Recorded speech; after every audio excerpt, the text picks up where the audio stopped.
Welcome to the GameChanger 00100 show. I am your host, GameChanger. All right. So, women are upset that men are not approaching anymore.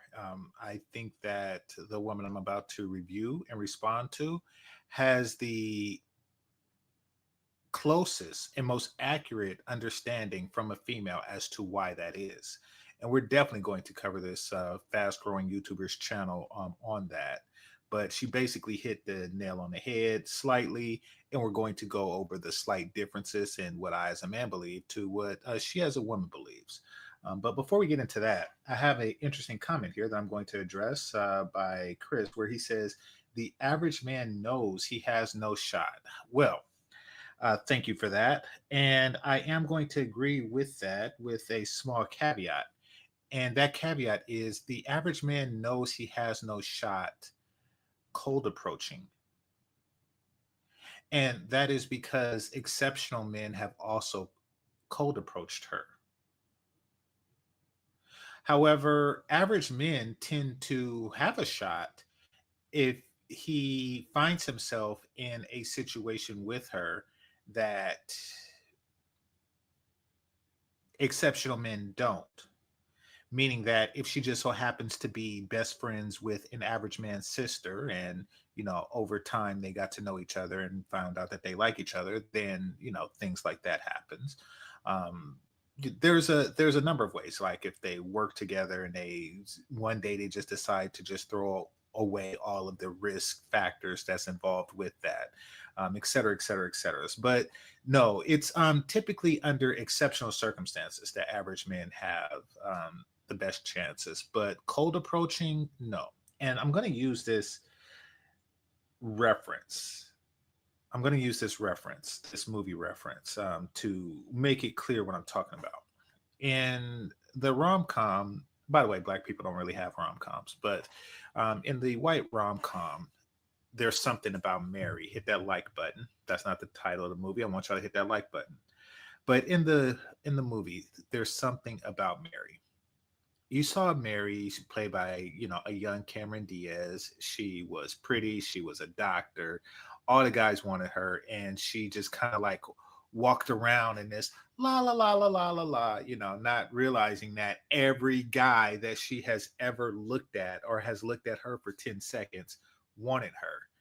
And she actually sat in a table talking about her troubles and finding a good man, even though she curbed Brett Favre. So it was an interesting dynamic. So one day she's playing golf, and a guy who was stalking her, he was a private investigator hired by somebody else to stalk her and decided to stalk her himself. But she still complains that there's a shortage, that she had trouble finding a man.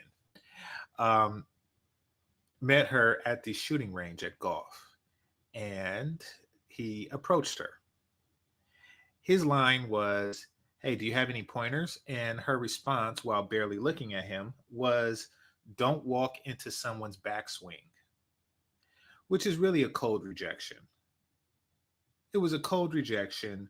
Really didn't get to know the guy, didn't get to, scan the guy if something was wrong. She just, though she's single and he's single and they both are at a golf course, she just decided, something? It's Tuesday and I want to reject this dude. That is a woman rejecting a quote unquote average guy. Maybe even an exceptional guy. Who knows? I mean, they are the ones who determine what's average and what's exceptional, meaning that a guy with exceptional income to some women is exceptional, but to other women, it's like, I ain't worth your material things type deal. No, you got to be funny, you got to be charismatic, you got to be tall. It depends on what she places value on, but whatever it was at that particular point in time, it wasn't high enough with him. So he did the standard approach, and then later he did the exceptional approach. And that was, showing her that he's been to Nepal and he was an architect, which is the field that she was attracted to. So through his stalking, he realized that this is exactly what she likes, so I'm going to pretend to be the exact thing, meaning that he's going to make himself exceptional to her. And then she gave him the time of day. Now, back to the average thing. She spent her life curbing guys who haven't presented themselves as exceptional, but by the end of the movie, she wound up with an average guy with an average job, probably an average looking guy. And the reason for that is because they met under exceptional circumstances. They went to high school together. She remembered him. So when they seen each other again, and they seen each other because he was stalking her, but when they seen each other again, it was more of a, hey, how you doing? Remember me from high school type deal. We went to prom together, et cetera, et cetera, et cetera. That is the ultimate icebreaker. So yes, average men need exceptional circumstances. Exceptional men need average circumstances. However, the definition, once again, the definition of exceptional is solely on the woman. So all these, lip licking guys who walk around like, oh, I am that dude. No. If she decides to not make you that dude, then you're not that dude. In fact, many of you guys, she never decided to make you that dude. You have just convinced guys that you are exceptional. You haven't convinced the women that you are exceptional. Hit the like button. Spitting knowledge here. All right, I'll read some more comment. OTR on right on time. Isn't that ROT? Thanks, D. Scott. Good morning, good afternoon, GC and chat. It's morning for me, afternoon for you. For many of you on the East Coast, that is. All right. And early bird, I thought you were going to talk about Charlie, but I'm good with this topic. Okay, I'll talk about Charlie. I never heard of Charlie before when he was alive. And I don't really have anything to say on that. And I know that it's a big deal because the president's just talking about it, and everyone in social media is talking about it and stuff. But I'm not going to pretend just for clicks and views that I have an opinion on the guy one way or another. I mean, and don't get me wrong, death is bad, which is obvious, but I don't have a greater reason to talk about him than I do about it, anyone who just got deleted for no reason. The girl who got stabbed on the subway. I don't really have a reason, because I don't know her, and I understand that's bad, but I'm not going to pretend. And I don't like it when people do that. I don't like it when people try to make someone else's tragedy into an opportunity for them to get attention. And that's just not in my character.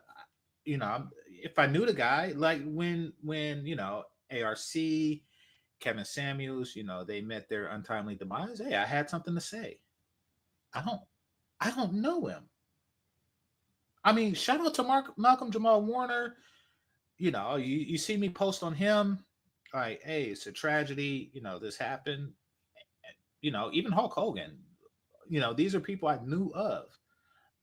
I knew nothing of this guy, so I'm not gonna pretend like or I'm not gonna go back and research like his politics or his his worldviews and like oh this like I didn't think about him when he was alive. So I mean, rest in peace, whoever you are. That's my take on that.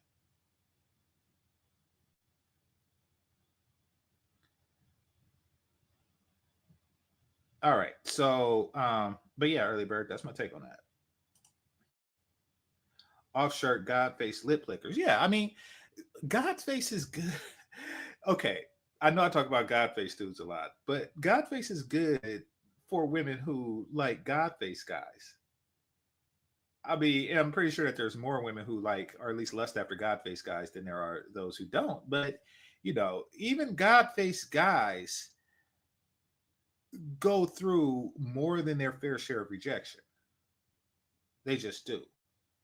And to be perfectly honest, and this is something that a God face guy won't tell you, the God face effect only works on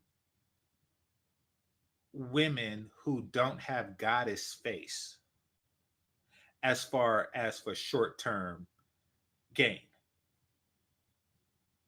So when you're looking for a hookup, yeah, your God face, if you are a 9.5, that will work on all women who are below 9.5, maybe even like below 9. But it's not going to help you with a woman who's 9.6. It's not. I mean, hey, it's great to have that joker when you're playing spades, but it don't help when that big joker comes out. I mean, that's the sad truth about Godface. Kind of like your income don't really help when you are looking for a woman with a greater income. You make $1 million a year, she make $1.5 million. So your income doesn't really help in that regard. I mean, it gives you a tremendous help with women who make less than $1 million a year. Now, since most men don't really care much about a woman's income, especially if he makes $1 million a year, but he does care about a woman's looks, your God face will only get you women who don't have goddess face, at least as far as easy access. Get it? Got it? Good. All right. That's fair. Oh, yeah, talking about the Charlie thing. Thanks. Yeah, I definitely understand. Definitely enjoy your perspective. All right, appreciate it. I mean, and I'd give it to you if I knew more about him. Like.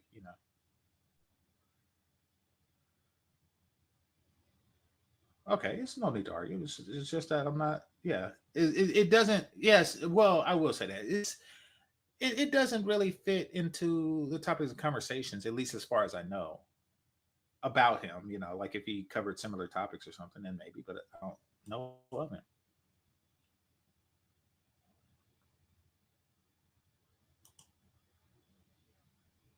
Honestly, I'm getting my passport once my money gets better. That's good. Women here want the first right of refusal. Yeah, and we're definitely going to get into that. I'm glad you brought that up. Um, I'm not even a bad looking dude either. Well, I could tell that you're young because you're talking about getting your money together. Here's the thing, and I'm not. I'm in my 40s. Well, to some that's young, but what the requirement for you, and you're probably a man in his 20s, the requirement for you that women have for you is far different than the requirement that they have for me at that age. So yeah, you admit it, you're Gen Z. So where women only required one area of attraction when I was your age, they require three now for men your age. So you say that you're not a bad looking guy, and back in my day, that was enough. That was enough to get you a decent, SE triple X life. Now they want any combination of three things that they put value on.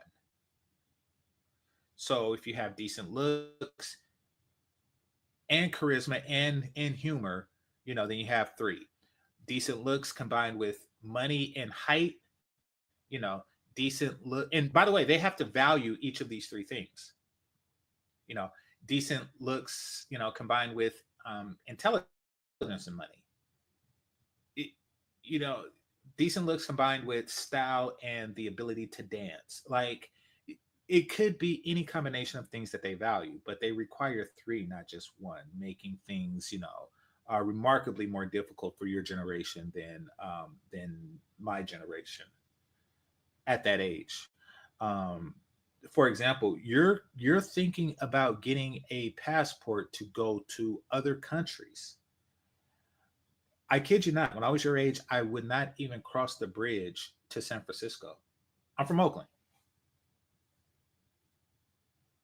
And none of my homies would.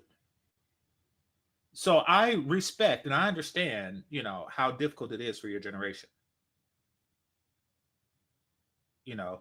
But when I was your age, I would literally say, "Man, who you talking to? It's raining," and hang up on a chick who wanted to smash. So I didn't want to go outside in the rain. Now it may sound crazy, but that's exactly what was going on in the 90s. Um, but of course, the market has changed dramatically. And, not only are guys willing to go outside in the rain, they're willing to go outside in the rain to the airport and fly while it's raining to another country to meet a woman who respects and value him and who has a collarbone and waistline. I understand that completely. Um, and I would have behaved the same way if I were younger. So I understand. If he's lying to get into a relationship, doesn't that make men look bad and justify the rejection? No.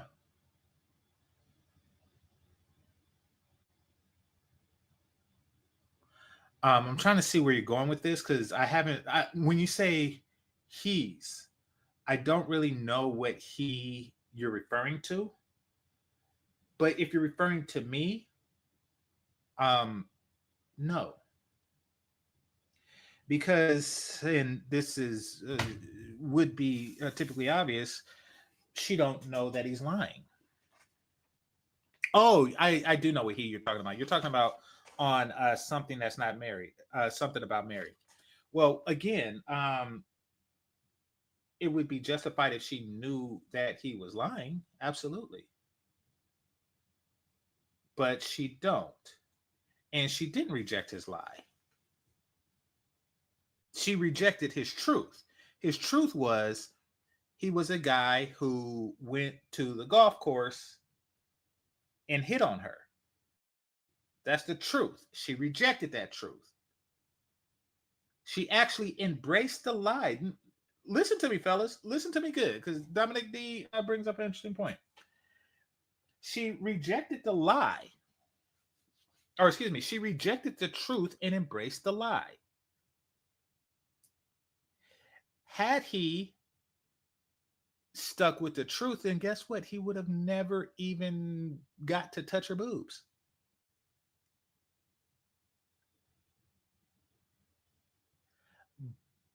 But he lied. And she, quite frankly, in my opinion, hit the like button. She deserved to be lied to for not embracing the truth. There you have it. Imagine getting pulled over.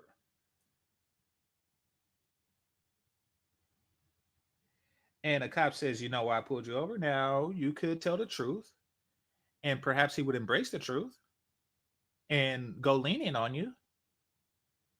But if you know from past experience that telling the truth only incriminates you, then why would you tell the truth?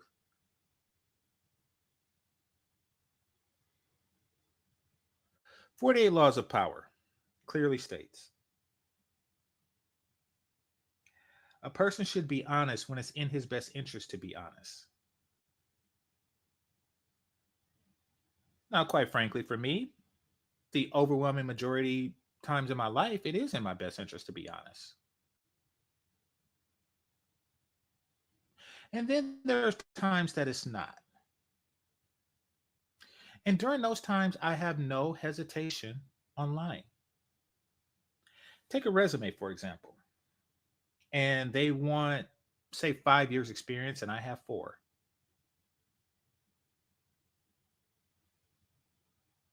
What do? I lie.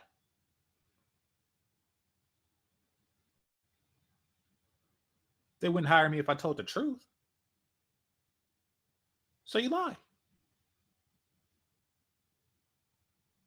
Thank you for bringing that up. Now, Lies are dangerous, especially when one lies to themselves. And we're going to cover a couple of women before we get into our main topic about women who are lying to themselves, and they're really just destroying the dating market in doing so. Hit the like button.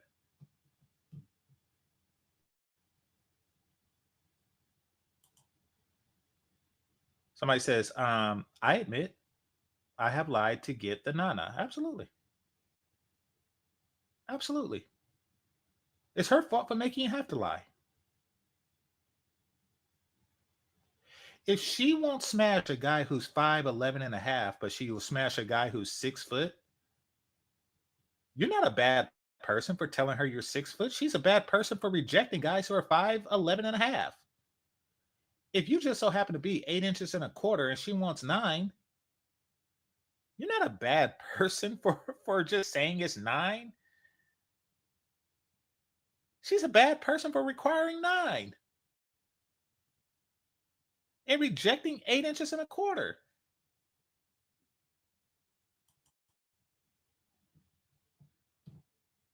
Hit the like button. Rest in peace, Alan Roger Curry. We got into this back and forth a lot.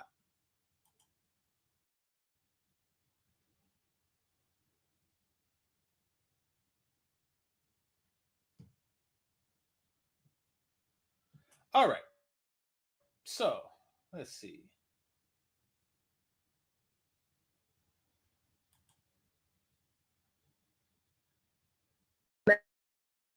Men no longer come up to women. I asked this in a TikTok last week, and it got so many comments, especially from men. And I just want to preface this with, this was no shade to men. This post was no shade to men, and neither is this one. I was just genuinely curious and asking. I love men. I think they're awesome. And I think that they're a little confused right now. But most of the responses said something like, we were told not to go up to you guys, and we were told that you want to be left alone and you just want your own space and you don't want us approaching you. Which for some women, that can absolutely be true, but I love meeting people in person. And I just think that it takes a confident person to go up to someone when you see them in person. And I think it's a really... Okay. There's something drastically wrong with what she's saying. And that is, she's not looking for a mate. She's just looking to be approached. I like meeting people, not a person. I'm not looking for a person. I'm looking to meet people. Are you looking to meet your vagina to my penis?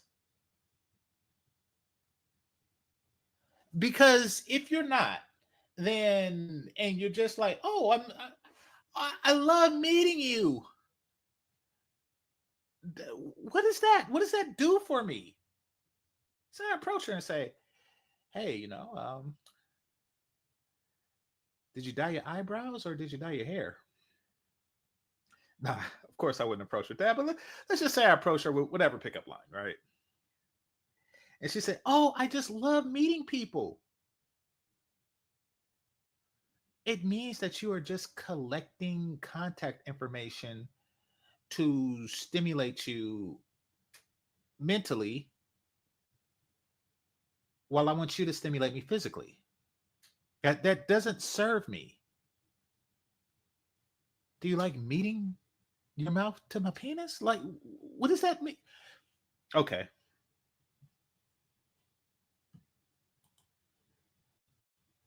Cool way to meet people rather than meeting people online.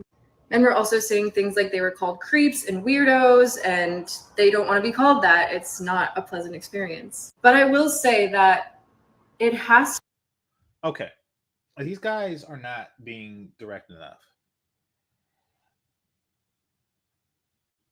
Don't get me wrong. There are levels to pleasantries and experience. What they're saying is it's an unpleasant experience when you call me creeping weirdo. But you just politely saying you're not interested is not a pleasant experience. It's just it's a neutral experience. I think the reason why guys aren't approaching is because they're not getting enough pleasant experiences. See, what you're offering, what you're talking about is, hey, approach me, guys. I will offer you a neutral experience, meaning that, I will offer you polite conversation, et cetera, et cetera, et cetera, for a short period of time. But your penis will never go into any one of my holes. That's what she's saying. Now, don't get, it's not an unpleasant experience, but it's not. I mean, you know,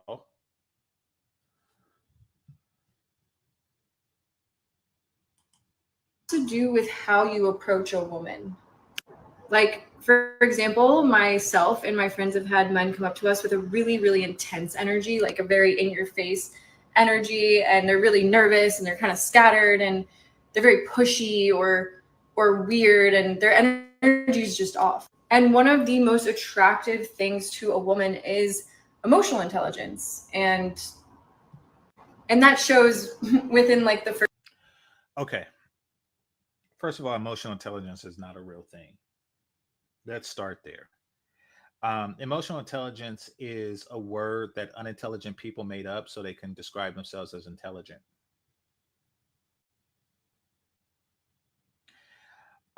First of all, that's not a real thing. And second of all, what they think the definition is, one of two things is going on.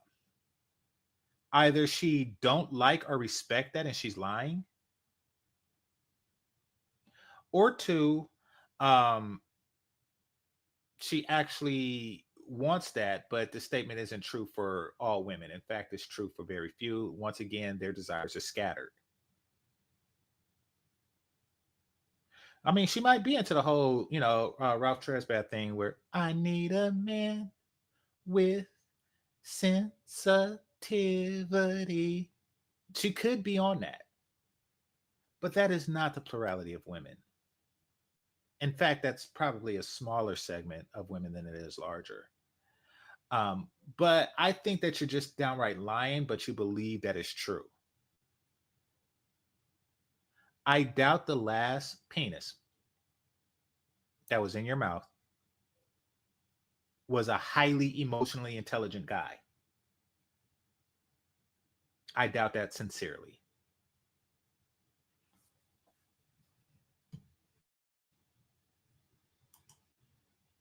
First few seconds of meeting someone when they introduce themselves to you. So if you're going to go up to a woman, just like take a calm, deep breath. If you see a woman working on her laptop or something at a cafe, you can go up to her and be like, hey, my name is so and so. I thought you were really beautiful and you seem interesting. I would love to get to know you more if you're interested. And then slipping her your number on a napkin or something, like just coming up to women with a calm energy and not giving off this like needy energy. Okay. She hasn't really addressed the concerns that men brought to her.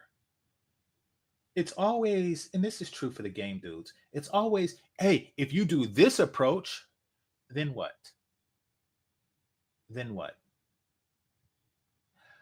I tell you what,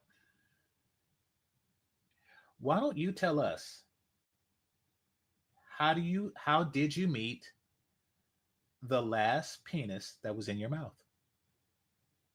Or the man attached to the last penis that was in your mouth? Tell us exactly how that transpired. And I doubt that he wrote his number on a napkin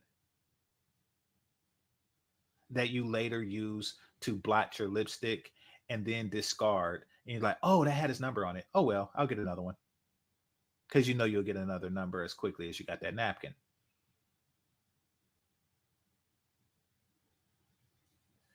Ah.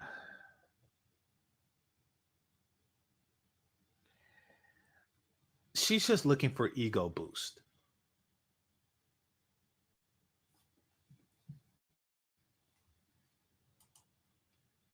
Or this like pushy energy. I think that is what women don't like. I think it's really sweet and cute to be approached in person. And I know that there's a lot of women like me. There's probably some women out there who don't. I get that you want it. What do you offer in exchange? You're saying Men, I like being approached. Well, guess what? I like having my penis sucked by you. So, like, what are you giving in exchange? You are saying you should give us something that we like and then describing how you like it. I like it when guys approach me this scripted way. I like it when guys come to me randomly and tell me I'm beautiful and write their number on a napkin.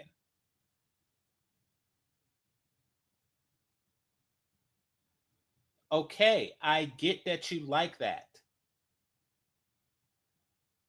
Do you even concern yourself about what the men like? Oh, Jesus. Want to be approached, and that's fine, and it's hard to tell who's who, but I think you can tell when you go up to a girl kind of right away if she'd be interested or not based on her body language, and just be calm and natural and don't overthink it. You know, I know it's easier said than done. I've only gone up to a man once in my whole life, but I think that might help. I don't know. I think I'm just someone who's very interested in people interacting with each other and having experiences and building community. And I think the world is growing more and more introverted and people are on their phones more. And I just think it's beautiful to meet people out. Why does she say build a community?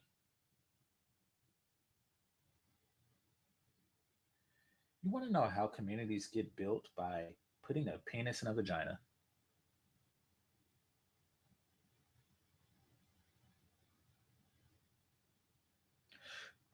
You can't have communities without families. A community is a family of families. You can't have families without penis and vagina. You can't have families with a bunch of women who just walk around looking to be talked to for their own ego boost. You can't.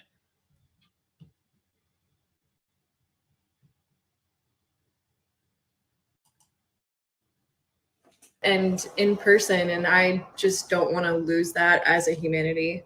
So why do men no longer come up to women? I Okay, so that's her. Why are men not confident enough to walk up to women now? Please show confident enough to Okay. Y'all, fortunately, walk y'all up follow to me. women. The masculinity on earth has diminished. Fortunately, y'all follow me. Therefore, y'all don't fall for these shaming tactics. Ever notice how when a woman defines masculinity, it's always to her benefit?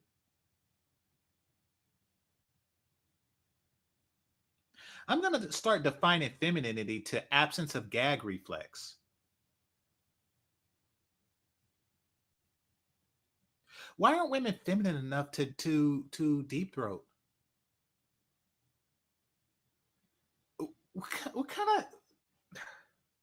Why aren't women feminine enough to let me put it on video? Oh, that doesn't work on you? Well, guess what? It doesn't work on me or mine either.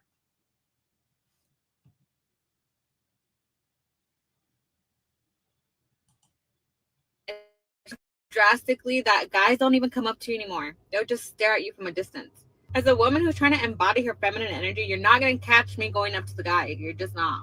We can just stare at each other. Please shout out to the guys who are confident enough to walk up to women, because guys don't do that anymore. If God were to guarantee that your 20th person would be the love of your life, you would be so happy to be rejected by all 19.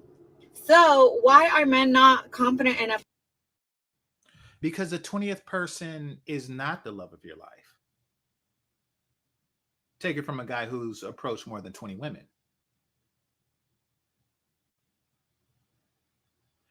Because there is no guarantee. And quite frankly, the odds are no longer in man's favor, like not even close. It's never been in man's favor, um, unless you're like exceptional in a multitude of ways. And the odds of you being exceptional in a multitude of ways are not in your favor. So, once again, the odds are not in a man's favor.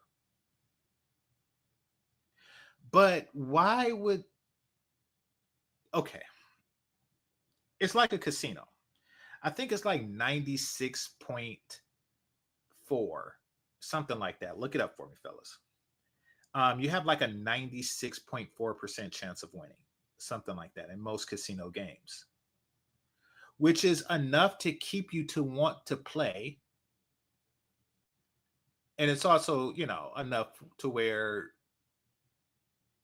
it's enough to keep you playing again. But it's also enough for the casino to make money.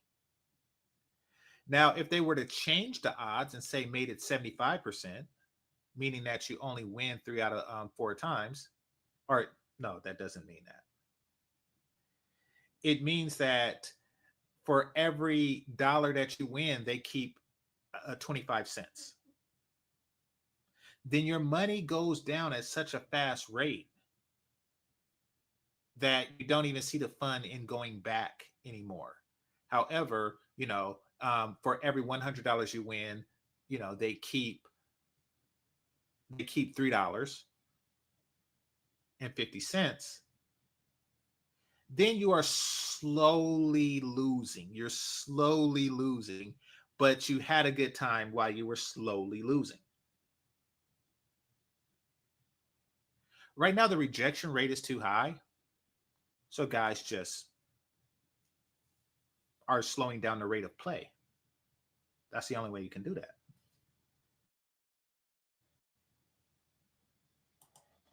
To walk up to women now. We don't chase.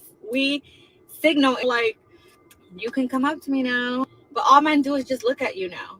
And of course, like if the woman is interested, she's gonna keep looking your way too. But it just like stays like that. Nothing ever happens because men don't walk up to women anymore. Or they're just tired of being rejected. But it's like if God were to tell you that you're gonna go through 20 rejections before you get to your yes, and that's gonna be the love of your life, you guys would be so happy to go through all 20 because you would just be so closer to the love of your life.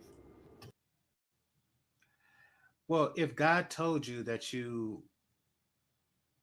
could smash 20 guys and you would find the love of your life, would you do that? Would you go out and smash 20 guys right now to hurry up and find the love of your life? No. So why would you expect us to put ourselves out there when you're not willing to put yourself out there? And what's this whole she looks at me, I look at her, and she look at me, and I look at what she's describing is a very weird scenario. Imagine sitting at a coffee shop or something, you look like, oh, she's cute. And then she look back at you like, oh, he's handsome. And then y'all just like, yeah, she's cute. He's handsome. And y'all, how long are you two staring at each other? That's weird. And I don't think that you were actually in that situation where two people who are attracted to each other were just staring at each other. That is no. This straw woman scenario that you created did not exist, does not exist, have not existed. Hit the like button. All right. Let me read some of your comments. GC keeps it too real. Yes, I do. I keeps it real with real people. Somebody complaining about lying. This person here. Why would I want to be in a relationship with a liar? The same reason why men want to be in relationships with women with makeup. Same reason why men want to be in relationship with women with extensions. Same reason why men want to be in relationship with women with push-up bras. Same reason why men want to be in relationship with women with breast augmentation. Same reason that men want to be in relationships with women with liposuction. Same reason why men want to be in a relationship with women with BBLs. Same reason why men want to be in a relationship with women who shave their legs. Same reason why men would be in a relationship with women who shave their light-skinned woman's mustache. Get it? Got it? Good. That's why I unfollow dating coaches. Yeah, most of them are trash. People in other countries have phones and social, yet men don't have these problems. No, No, this is a uniquely Western phenomenon, and it's for a lot of reasons that we discuss in this channel. I won't even get into all of them.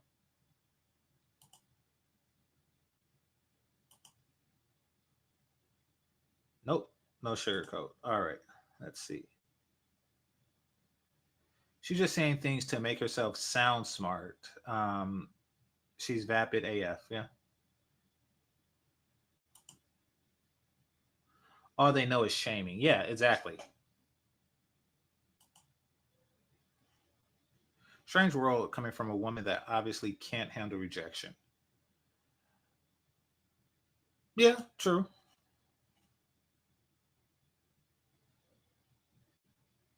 You know how many men gave, you know how many men gave me, how many gave me choosing signals, and I tried to get at them, and they ended up playing games. Okay, here's the truth of it. Um, choosing signals is really just, for many women, is really just them signaling that they want to be approached by you. See, a woman wanting you to approach them and a woman wanting to sleep with you are two entirely different things. I guess it is a compliment for her wanting you to approach, but that doesn't mean anything. Just like a man wanting to sleep with a woman doesn't necessarily mean he wants to marry her. A woman wanting you to approach her doesn't necessarily mean that she wants to sleep with you. Yes, she wants that approach. She wants that validation. And once she, just like, a man receives a post acorn clarity, a woman received a post approach clarity, meaning that, okay, she's less interested at this point. And the cool part is, and this is what I talk about when I say lies to themselves, they don't even know that they're wired this way. Just like we don't really know that, because like before we get that acorn, and y'all know what I'm talking about? Before we get that acorn, we probably actually genuinely think like, ooh, we ain't getting no younger. We might as well do it. You're probably on that let's get married thing until you get that acorn. And once you get that acorn, it's like, oh, now that I have gotten that acorn, starting to realize that, I'll put it like this. Best movie example ever. Why did Eddie Murphy wait till after he got that acorn to check her toes on Boomerang?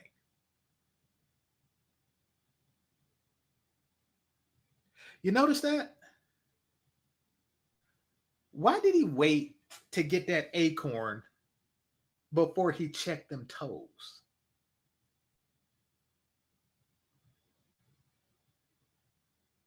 See, once you get that acorn, that's when you start noticing the flaws that you didn't notice before.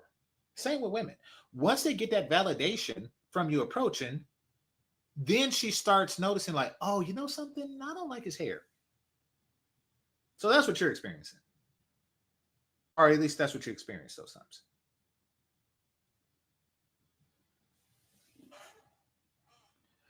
Women approaching would solve everything, but they don't like to put themselves in a place that they could be rejected.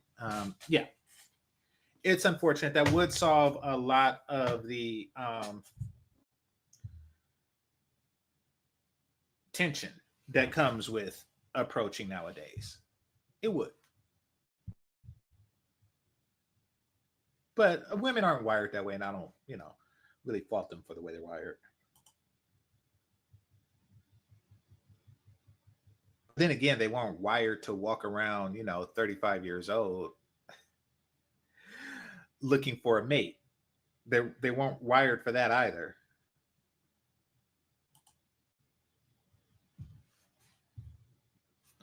She wants attention. Yeah, all women want attention.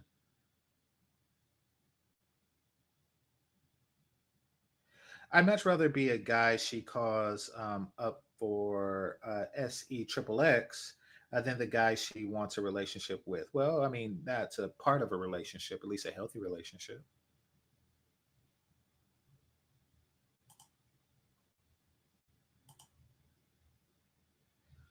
All right, that makes sense. All right, it says, then again, women not approaching is probably a good thing.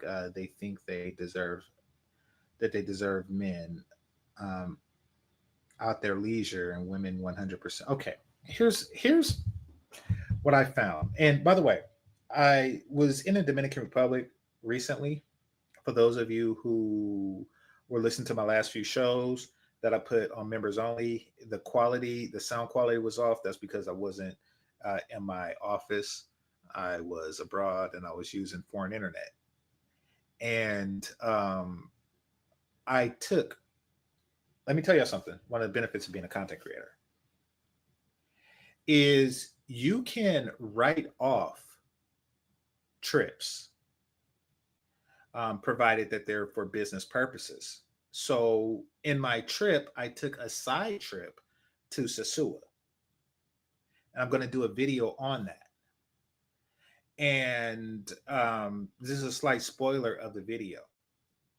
I will say it is, and I know that they're pros. It is a interesting dynamic when women are approaching and men are rejecting. It is a very interesting dynamic that I'm going to get into with that. Now, once again, they are pros. So they're approaching for a different reason other than lust. Nevertheless, watching them out of their natural comfort zone was intriguing at best for me. And that's what a pro is a woman out of her natural comfort zone. Okay. Guys just need to accept that women here don't like men.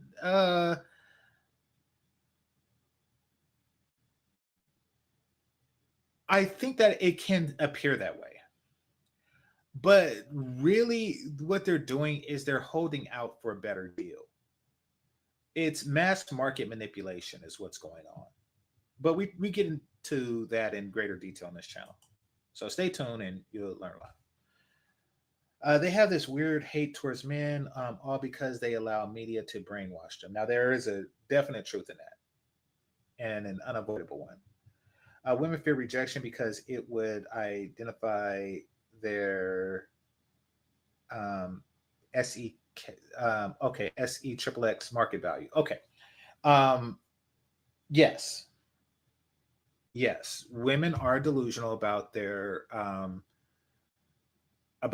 market value, which is why it's so satisfying watching pros work, because there is no more obvious determinant of their market value than that, because they're actually marketing their wares directly. So, when a woman has to lower her price because she does not look as hot as the woman next to her, or even if they keep the same price and a man, or men, I should say, keep picking up the same girl, like, she's standing outside for 5 minutes before she gets picked up and you stand outside for 5 hours before you get picked up. That is a definite humbling that can't be ignored.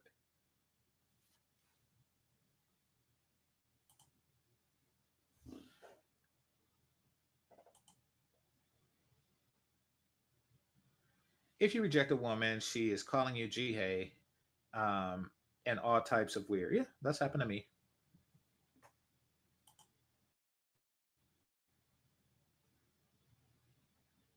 To know from a men's perspective, are you all waiting on girls to talk? Sometimes I wonder if the dating life was this bad like 20 years ago, because it's like, I don't know how to explain it, y'all, but I really don't understand how any of these men are going to get married one day, because it's like they always sexualize us, or like don't want to take us serious at all. Like they just want to be friends with benefits until they're like 40. Like, and I go out, guys. I go out. I go to the gym.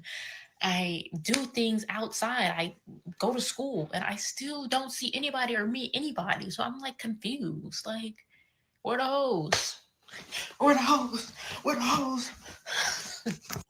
Sometimes I Okay, so do you see what I see? I see a young woman who complained about men sexualizing her and then started to bounce her titties. That's what I seen.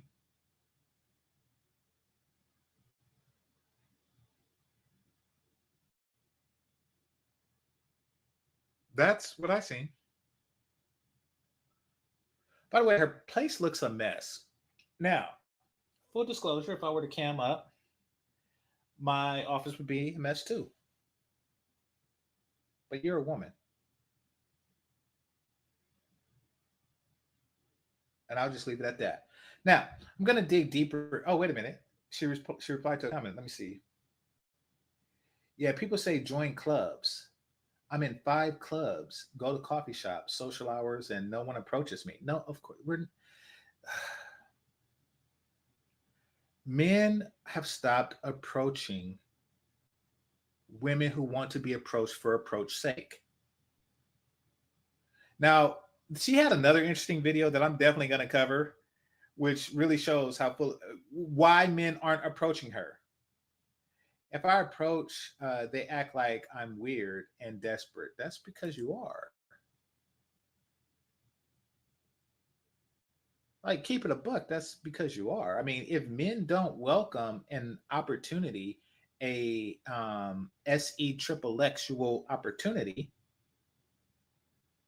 then I don't think that they probably think you're weird or desperate. I mean, because we don't look at desperation with the same disdain that you do. They just think that you're not physically attractive. That is the only thing other than being in a relationship with a more attractive woman that would deter me from when a woman approaches.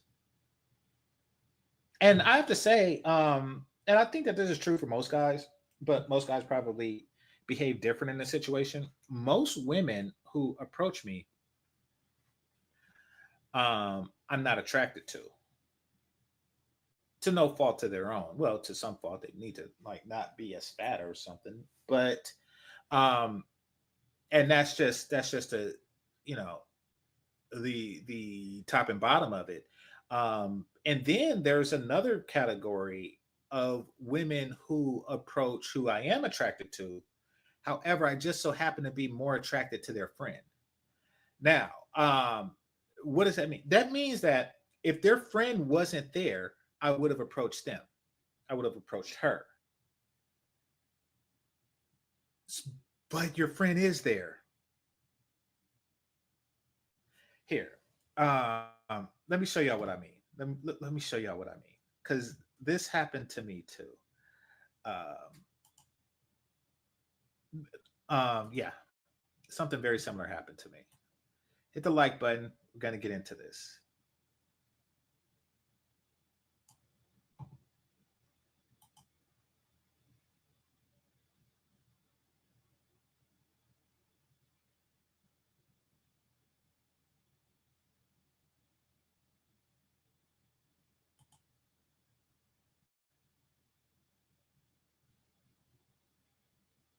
Actually, let me just see if I can find a still video.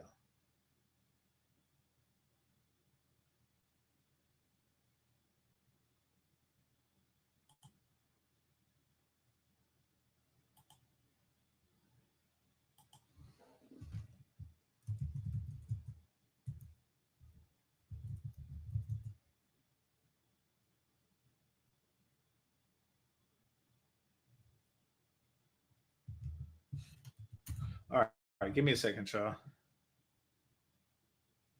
Let's see if I can find the images.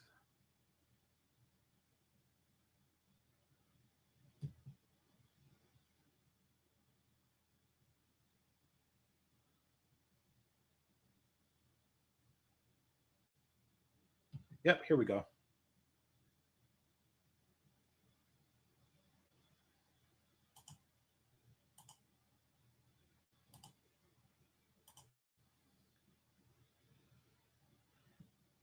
Okay, So this is the this is for real in his video Just Front, featuring for the first time Laura London. Oh no, that's not Laura London. And this chick here, who is slightly hotter than Laura London.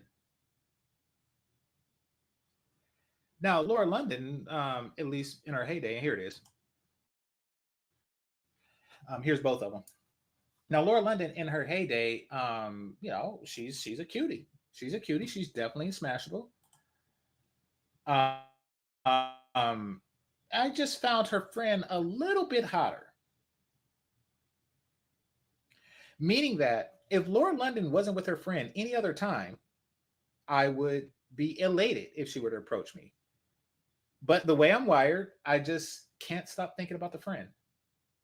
That's just the way I'm wired. It's funny that way. She don't look hotter in this thing here, but she was. Just watch the whole video. The video is called Just Fronting. Just Fronting by For Real. So situations like that, that's another situation when women approach me. Now, I used to be dumber when I was younger, and would just reject Laura London for not being her friend. Now that I'm smarter, and I've been smarter for over 20 years now. Now that I'm smart, I'm like, wait a minute, let me embrace this. So there's that. And then, there's the rare occasion that a woman who I am completely attracted to make the first approach, and which is a win-win.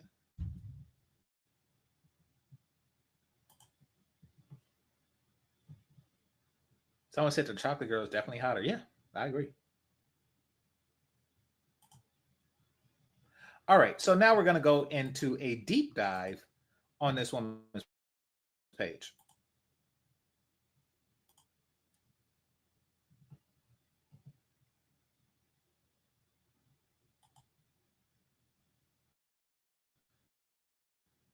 Now remember, she's complaining that men don't approach, that they, SE triple X, et cetera, et cetera, et cetera. She has a gym crush. When my man proposed, I'm gonna be in denial. Okay, that's normal. Why we were put on Earth to work? Okay, let's see. I will never date a man who don't have the same political views as me. Sorry, sorry. Okay, sorry, not sorry. Men be looking different depending on who they are dating. Okay, let's see. Here we go. So let's see what happens when men do approach her. Here's the thing I've realized. I get approached, okay? But it's never, ever anybody I like. Nobody. Like, we do not play for the same league. You and me, no. Today I went to the bar tonight to potentially meet somebody, meet friends, whoever. This man kept coming up to me and was like, why are you sitting by yourself? Like, please stop talking to me. And then another guy came up to me and like just... Huh. You still wondering why guys aren't approaching you?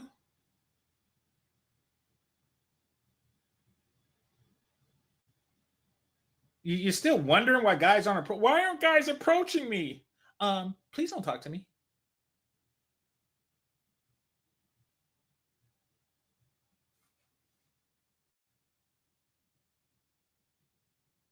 What is wrong with this broad?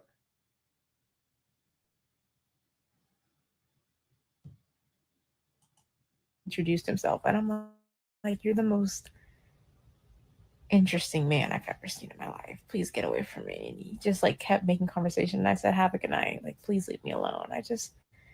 I do get approached. It's just never by men who look cute. Holy crap. Yeah, people, that happened. That happened. So She went from complaining about not being approached to complaining about the men that approach her. This is a day ago. The other thing happened, like in March.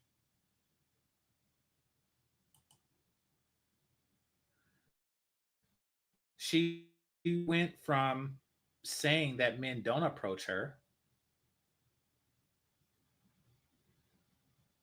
She went from complaining about men not approaching her to complaining about the guys who do approach her are not cute enough. Hmm. Hmm.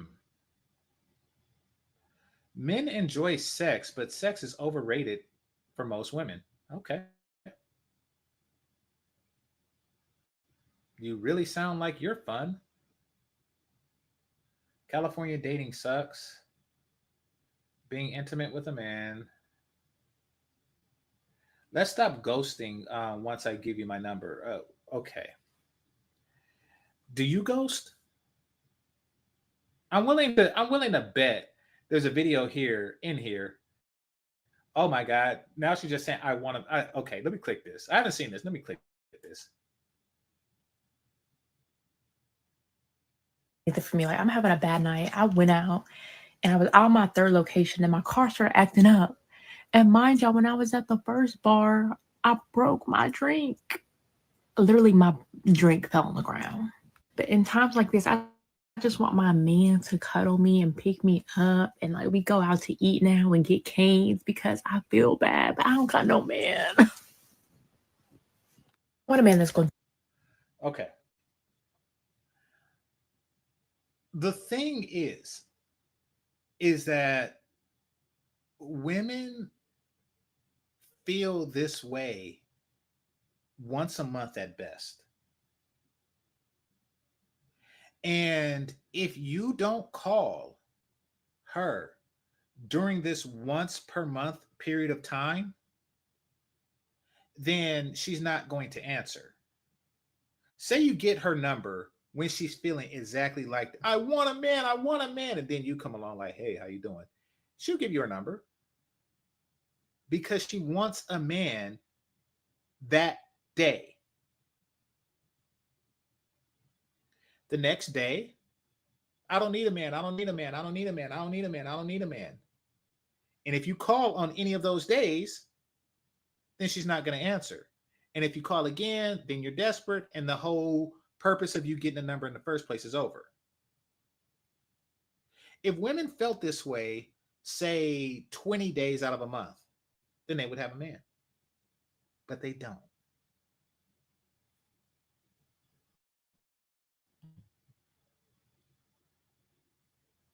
I don't doubt that women want men. I just don't think that they want them enough or consistently enough.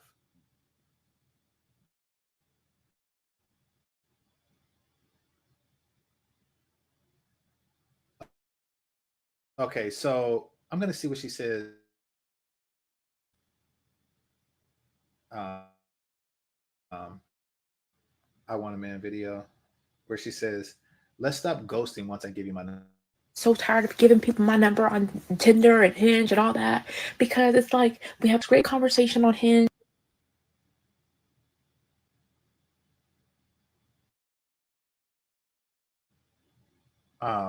What does this mean? And Tinder, and then you get my number. You're not even the same person. You might never just gonna ghost me. This is so cliche, but that's why I like adding people on Snapchat because I can remove you whenever. You can ghost me on Snapchat all you want, but you have my number. My number. So tired of giving people my number. Okay, I don't know what or I should say, I don't know exactly how Snapchat works. But it does seem like you're saying that you like Snapchat because it's easier to ghost men that way. Maybe dating just sucks in California. Is anyone else going through this? Like, I cannot find a single. It's not area specific. Person. I am gorgeous. What about that guy who approached you in the bar? So, once again, certain guys don't even exist. Certain guys don't even exist to women, and they don't even realize how they sound. She don't even realize that one. I mean, of course, these are spread apart by months, but she don't realize that she's saying that she's giving mixed signals. I need a man that's cute enough to approach me. Uh, Just I'm funny, I'm cool. Maybe California just sucks. Maybe I should maybe the guy who approached you was funny and cool. just marry myself. Oh, Maybe dating just sucks in California. Is anyone else going through this? Like, I cannot find. okay. After we do a deep dive into this, we're going to get to the topic at hand, and then we are done.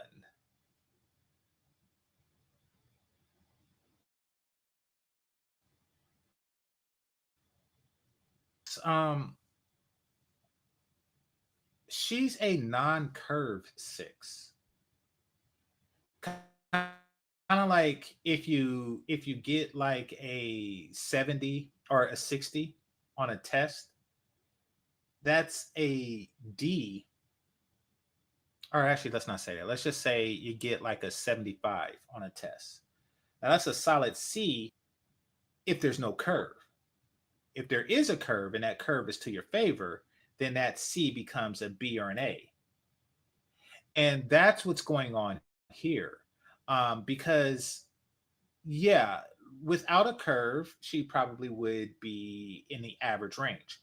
However, when dealing in a population where, 80% of the women are overweight, just by not being overweight, that puts her in the top 80 percentile.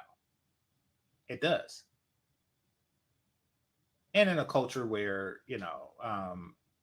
most women have fake hair, having natural hair also puts you in a higher percentile. So yeah, I mean, she's excelling in a low curve environment. That's what she's doing.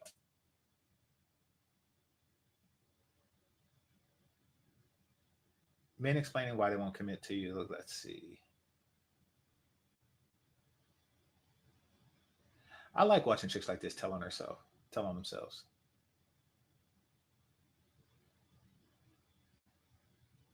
Cuffing season, the ghosts are coming back. Okay.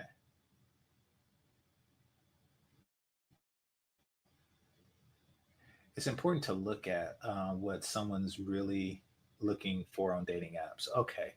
You're doomed if you're on dating apps. I have to say that. And it's even if you were a decent woman, the men who go on dating apps um, are men who are looking to pick through trash.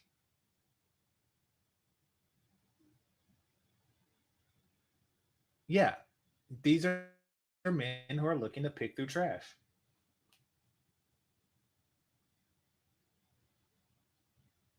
I don't want to go out and have a drink for you to get to know me. Okay. Because you just mentioned that you go to bars to meet guys. Okay.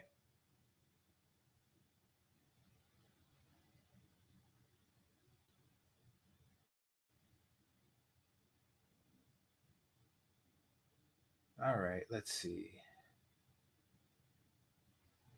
Oh, she's crashing the fuck out. Okay. Let's see.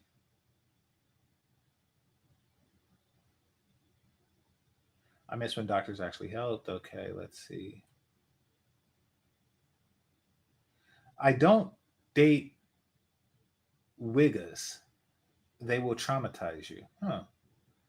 Okay. So here she went on a hinge date.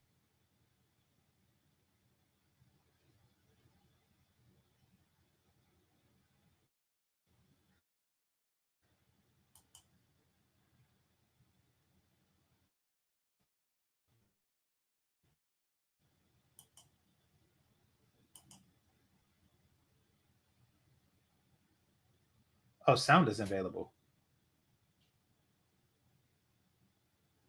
Okay. I'm going to watch this, but it looks like.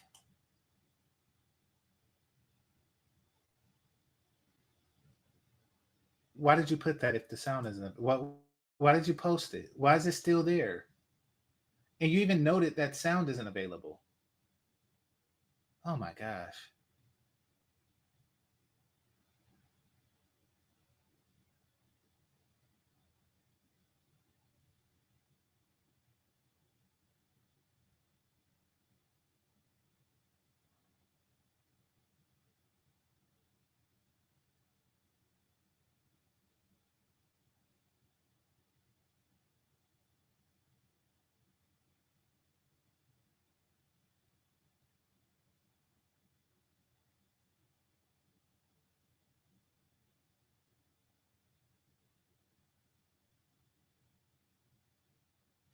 This is interesting.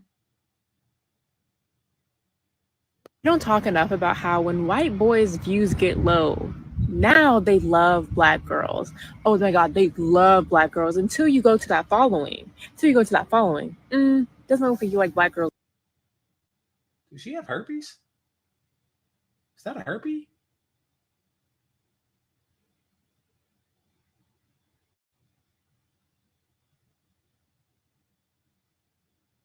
Is that a herpes?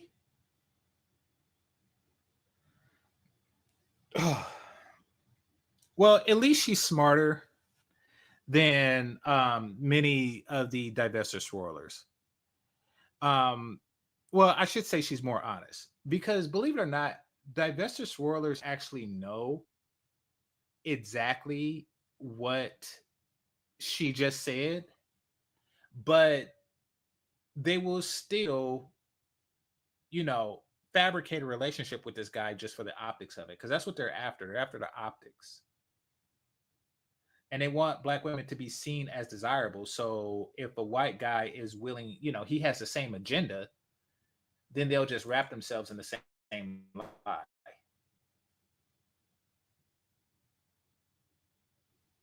That looks like a herpes.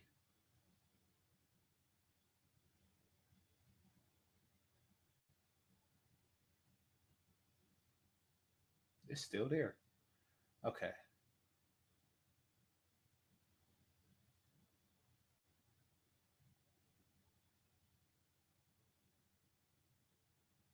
How are y'all meeting people? Discord is not dating practice. Okay. How many more frogs do I have to kiss until I find my God dang? It's funny how if you were to just read these titles and stuff, and watch the videos, you would think that she is desperate until you approach her. If you're not cute, and we don't know what percentage of the male population she finds cute, but yeah.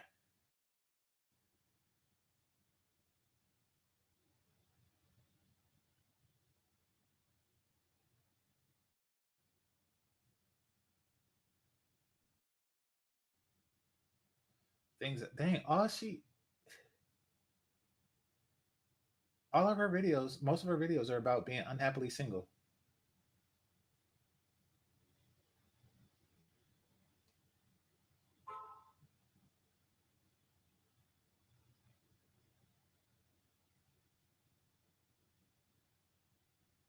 Okay, now watch this. This is a date. Okay, so the last one I seen was part one. Maybe this one I have sound. Or part two. Maybe this one I have sound. But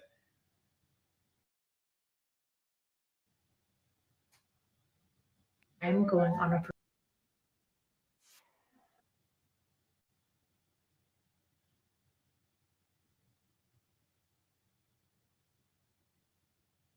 all right, please refresh and try again. I'm not just going to refresh. Let me just get out of here for a second and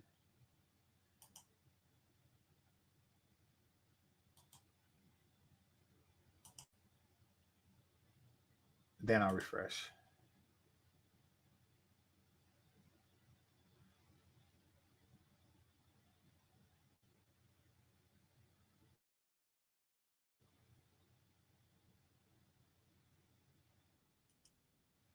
Okay.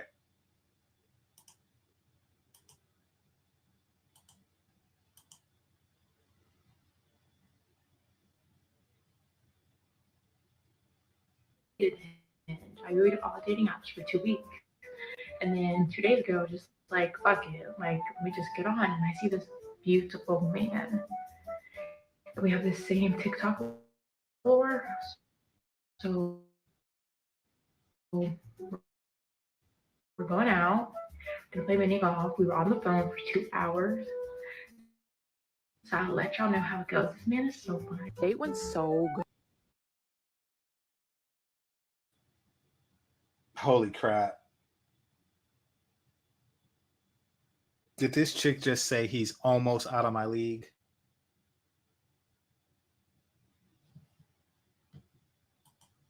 But you guys, like, So we're hanging out on Sunday. And yeah, thanks for watching. Let me guess. It didn't work out with that guy. I'm going on a first date with this guy. I don't. He's not almost out of your league. He is out of your league. Now, you're going to eventually become upset that he's treating you like he's out of your league. You're going to be upset at that fact. And then that's going to end the relationship. And then you're going to, be back doing all the other videos that you're doing.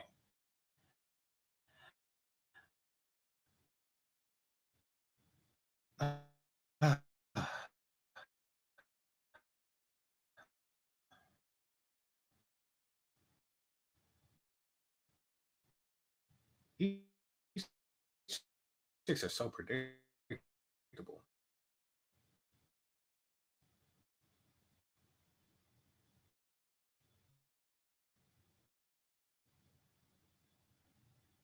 Just for the sake of buffering.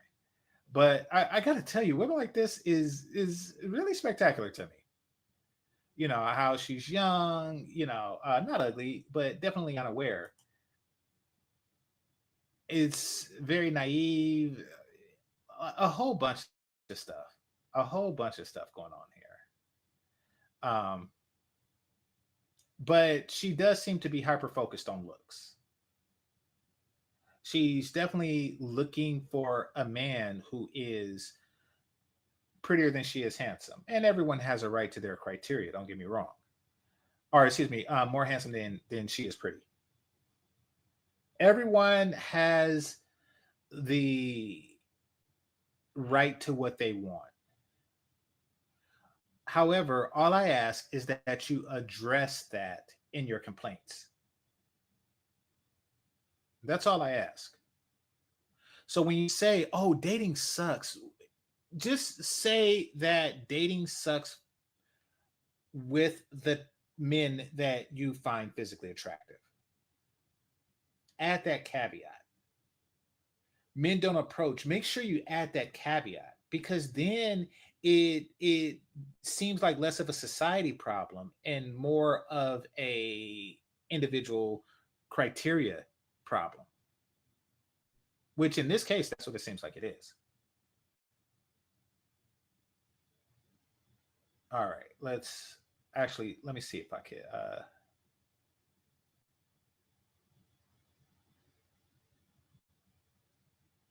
find some more interesting ones out of her.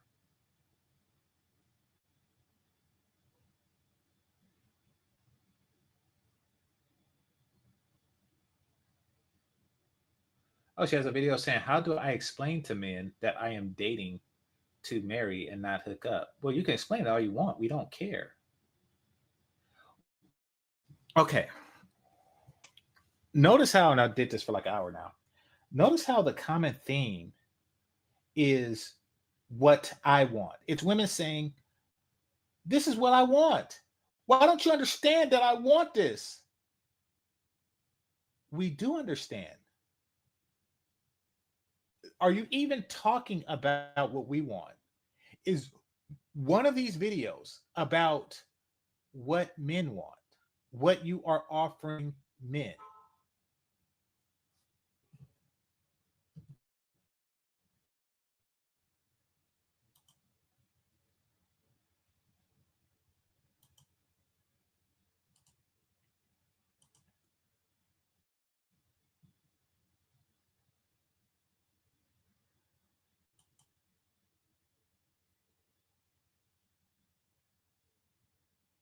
When do you want to get married, David?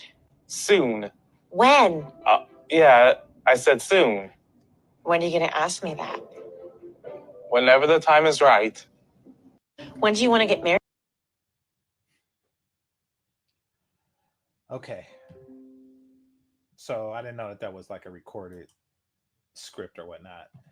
But y'all get the gist of it. All right, let me bring up the main topic of the day. Let me read some comments, then we'll get into the main topic. I was about to tell you about to tell me stuff. Send me emails. Send me emails, and I check my emails, and I respond when it's respondable. I thank you. I knew she liked white boys. She has that look to her. Well, um, okay. Here's the thing. She likes white dudes. It's nothing with her look that determines that she likes white dudes. It's really more what she's after, and that's attention. She wants white guys are the hot commodity this generation, so she wants something to brag on, and she wants something to talk about on TikTok. And quite frankly, women are really just tired of the pookie crap. They really are. And unfortunately, for many black guys, um, even if you're not pookie, to some black women, because with women it's all about optics, when they're walking down the street, they see like a black relationship with a man who's possibly pookie. She wants to be seen in a situation where, oh, she is an exceptional black woman because those are the only black women that white guys date. So yeah, there is a there. I'm not sure if she's exclusive on that or when she's talking about looks, that's what she's talking about. Don't really care. She's all kind of messed up. Most definitely, especially to most white men, their standards are really rigid. Um, just got into back and forth with one who said Ashanti was built like a linebacker. Okay. Oh, with a white man? Yeah. Listen, once again, like I just said, white guys are only into exceptional black women. And the reason why is because black women haven't shown that they possess the ability to be a functioning part of a community in the past 3 generations. They just haven't. Latin, Asian, and white women have. And that's really the beginning and end of it. I mean, even when you take away the fat and the makeup and the hair and stuff like that, which she has taken away the fat, makeup, and hair. There's still the question of, can this person be a functioning part of a community? Can they collectively make a happy community? And so far they haven't. And until they do, really every attempt that they make to hop the fence is going to fail.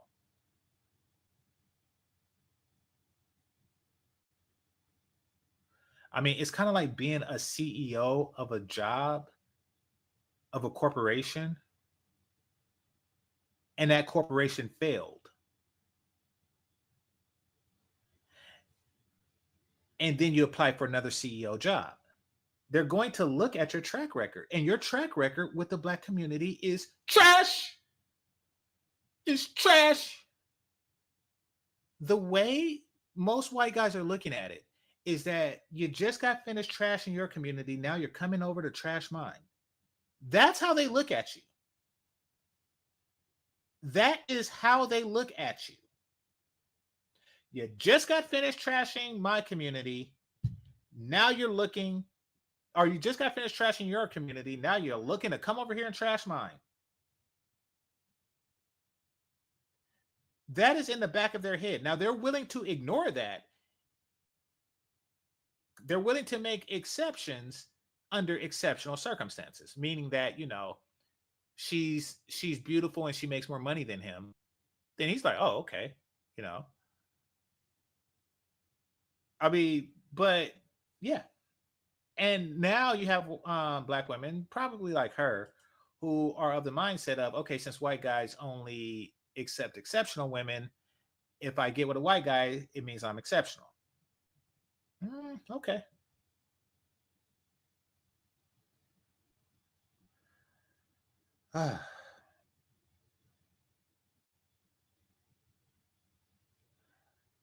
Black men accept anything.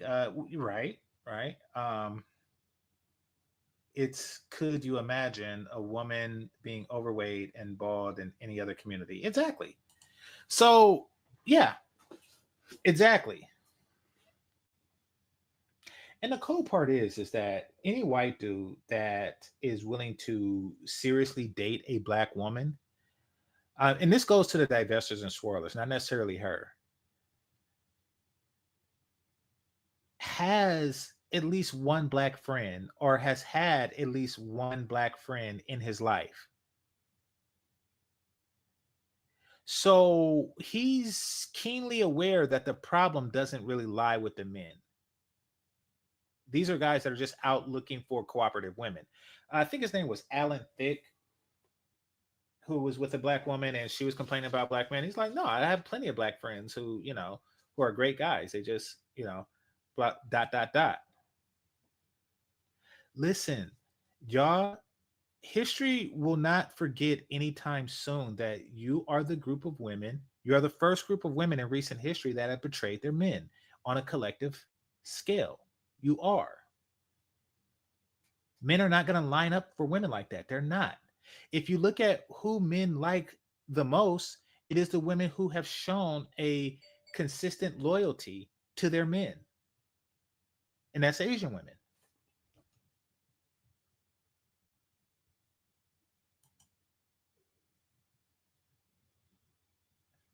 King Picks, that's why it's hilarious hearing them talk about dating out and realistic for about 90, isn't realistic for them. Wait, it's realistic for about 90%, 95% of them, especially for the queens who don't know how to code switch. Okay. White guys know when you're code switching.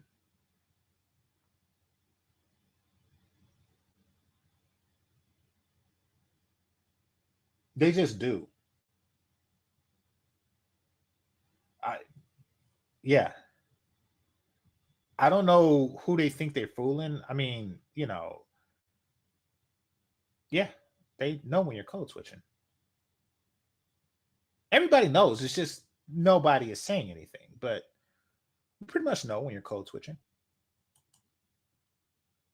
I mean, few of them are good at it, but that's very few. Exactly. Less than 5% of guys, white guys, marry black women. There aren't enough white guys for them if they wanted to date out. Well, there are plenty of white guys, but willing to date them seriously? No.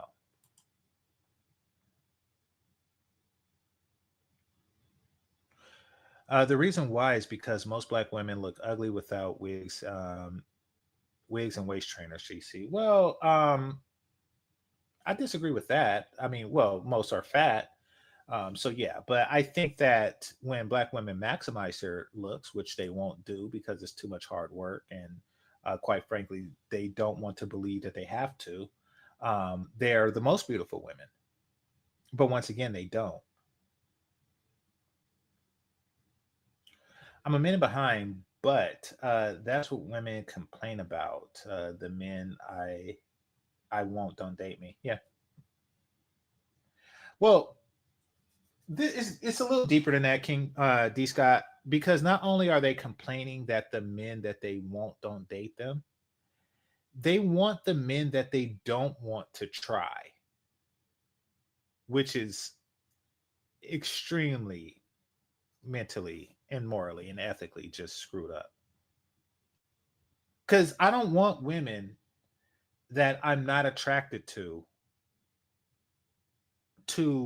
approach me. I don't want that. Um, I don't want to have to reject them.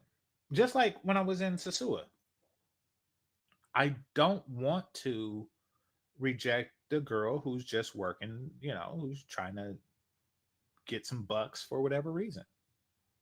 I don't want to do that. But they do, which really says something about them.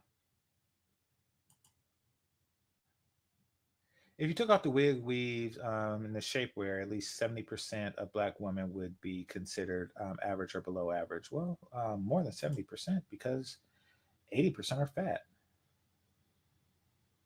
they get with a white guy and end up on the news and Only Logical Channel. Yeah, I watched the Only Logical Channel.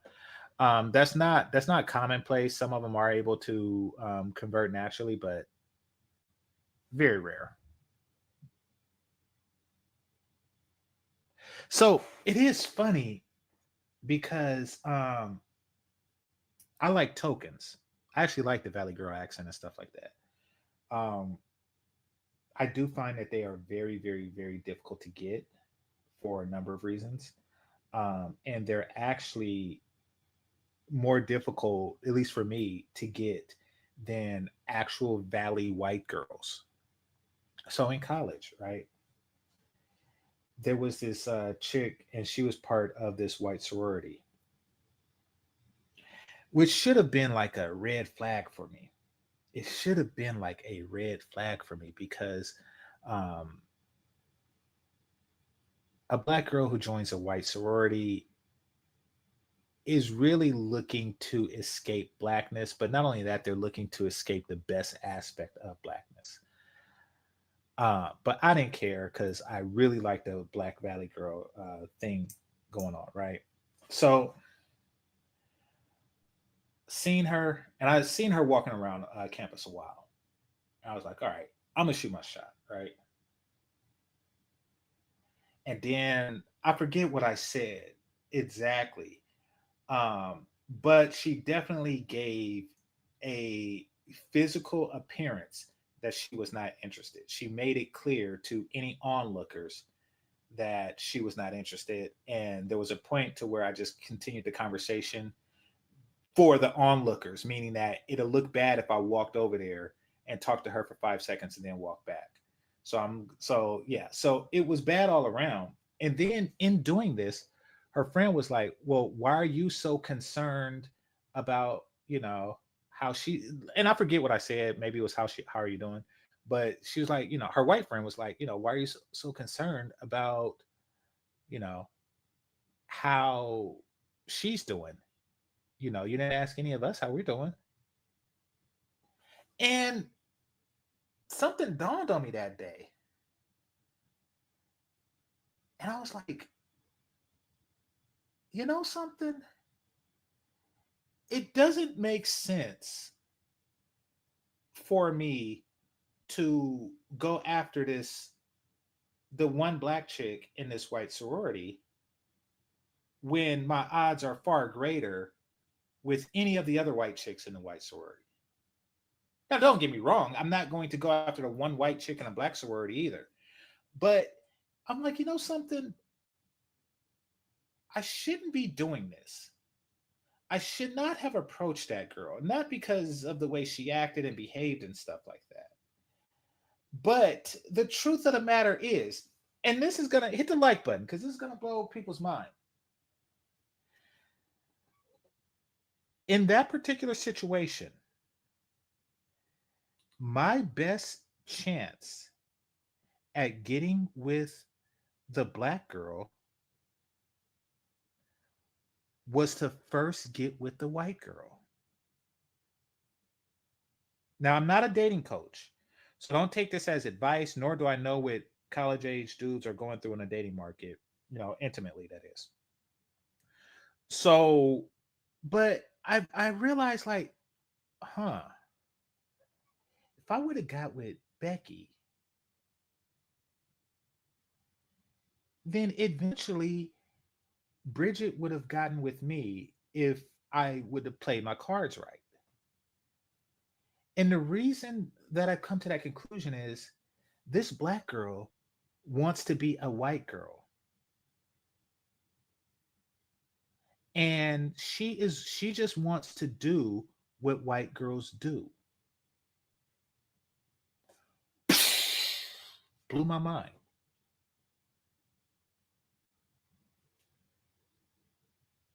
If white girls, if white girls just collectively started, I don't know, let Bruce hit it, then she would too, because that's part of being a white girl.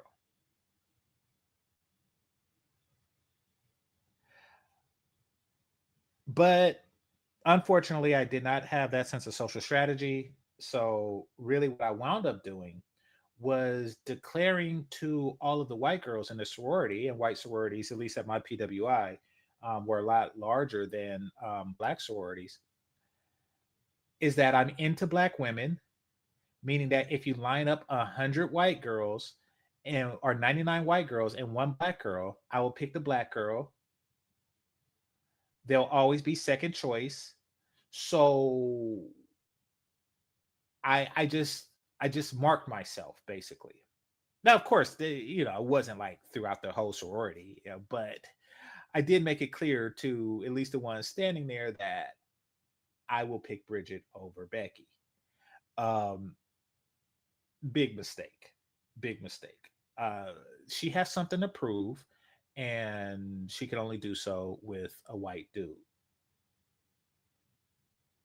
It is what it is.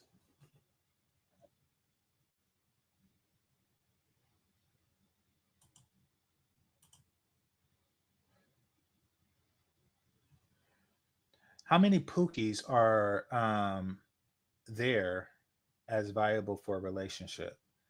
Is the Pookie community secretly well off in 2025? I think that part of being Pookie is poverty. I think that that's part of the definition of Pookie, in addition to a certain set of behaviors. I would say no. So my advice would be to not mess with Pookie if economic stability and viability is what you're looking for. I don't, I don't, I don't know why I have to explain that.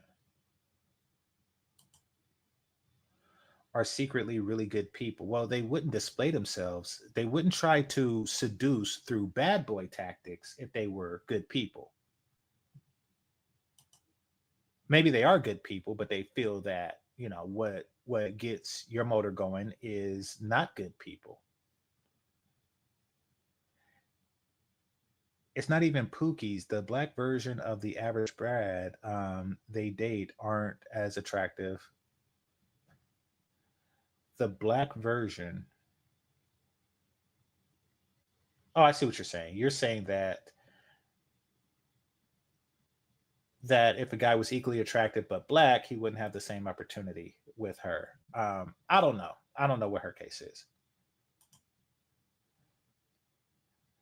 Michael B. Jordan was told he doesn't have enough edge to him, but women didn't say anything about Tom Holland. Okay. I don't know who that is, who Tom Holland is, but I'll take your word for it. But yeah, there is an expectation of smooth that black men, that is expected of black men.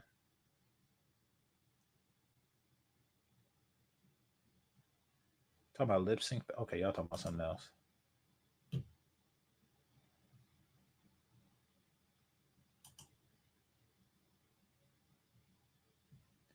Becky's in college are a good time, anyways. Well, yeah. And maybe it's because I went to a PWI, and I don't want to hold this completely against black women in college because I do understand. I do understand where their plight and why they can't just be out there and as loose as white women. And that's because at a PWI, and maybe this is true for black women at HBCUs, it's easy for a white girl to escape her reputation, bad or otherwise. Meaning that if she, got drunk and, let the lacrosse team hit it,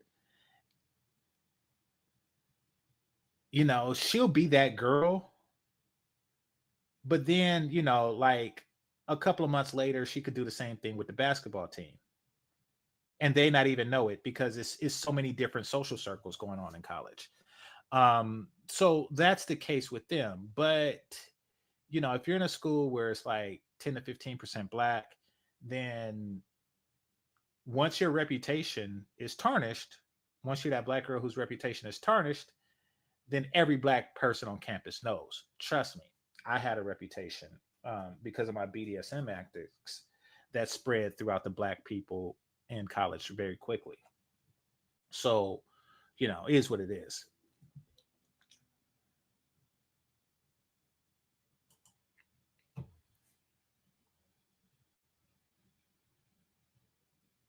Betrayed their men, question mark.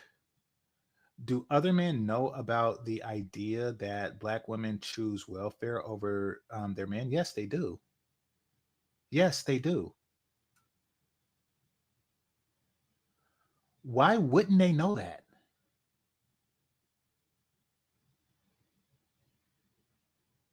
Yes, they know that well. For one, they got me to tell them that. But for two, it's pretty freaking obvious for them. Like, I mean, because like I say, if they're willing to date a black woman, then they have at least one black male friend. Listen, all it takes is one. All it takes is one black male friend for a non-black guy to just be like, wait a minute, you're single, which means that every black woman on welfare would rather be on welfare than be with you. That's what that means. Once they come to that conclusion, yes, they realize that they betrayed their men. Absolutely. It's part of not being an idiot.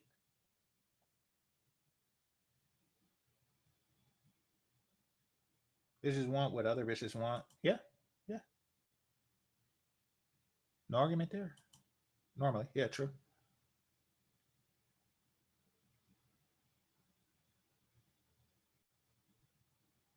Okay.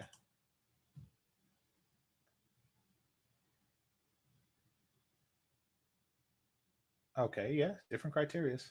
Ooh, super chat. All right. They can't stop messing with Pookie. They've been stopped messing with Pookie.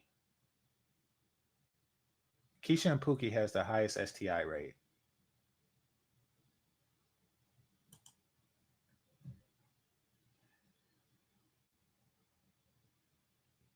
Oh, that guy. Okay. Yeah, I agree.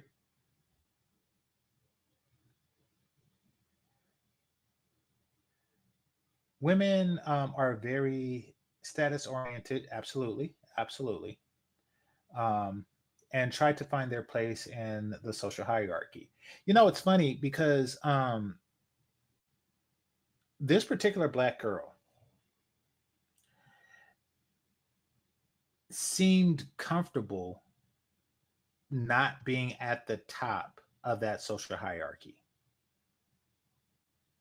Not saying that black girls who are in white sororities don't plan to be like the top sorority chick, but I'm saying this one made it clear that she didn't. She just like, she was just happy to be a part of white society. That sort of black girl is just trying to fit into white spaces for that reason. Yeah.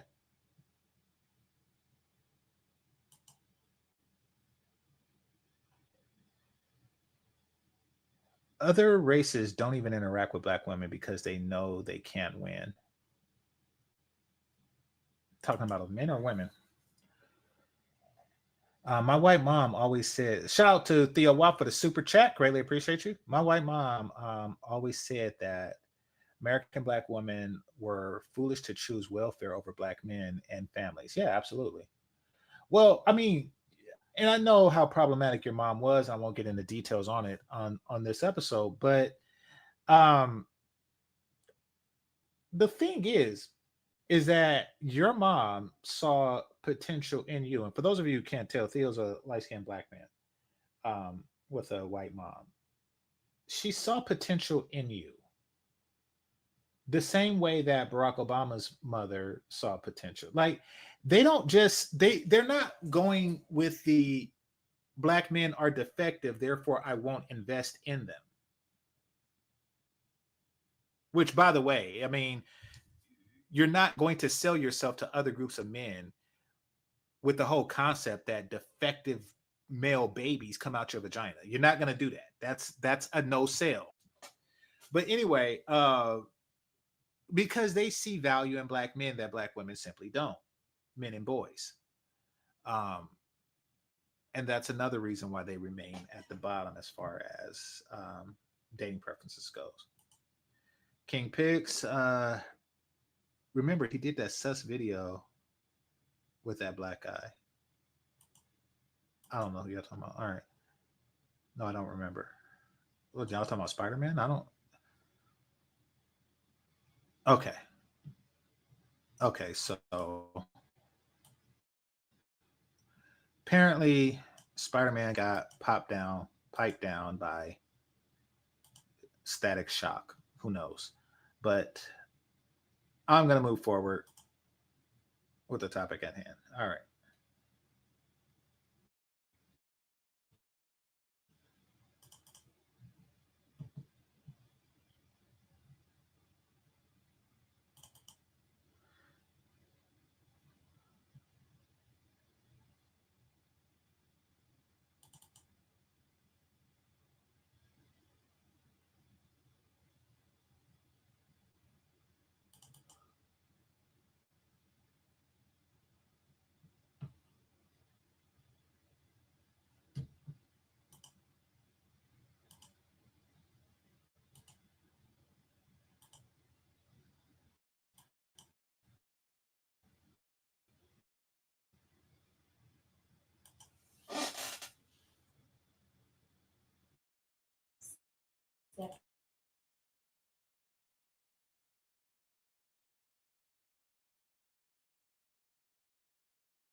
Make TikToks about it. It's playing, but it's buffering. So let me give it time to catch up.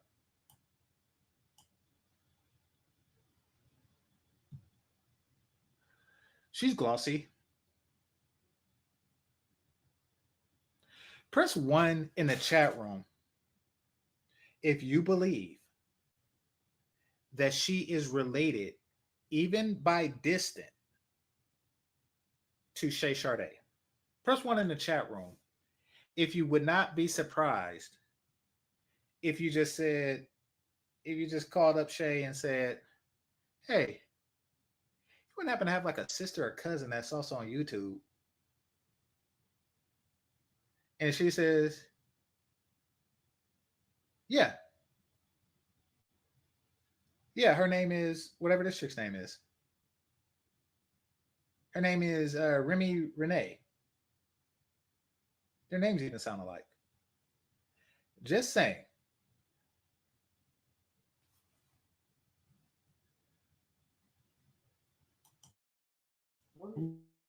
Women all over the world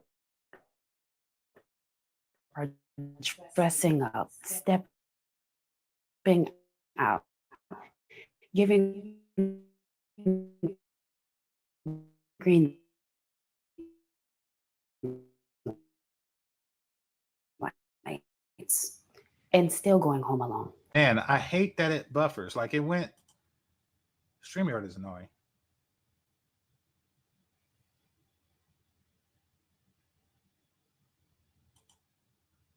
Oh, someone said Melly would always be my girl. Huh, okay. Yeah, she married like rich. I liked her eyes and her accent. She can get it. Shout out to Melly Monaco. All right, let me just get rid of some of these. That's weird.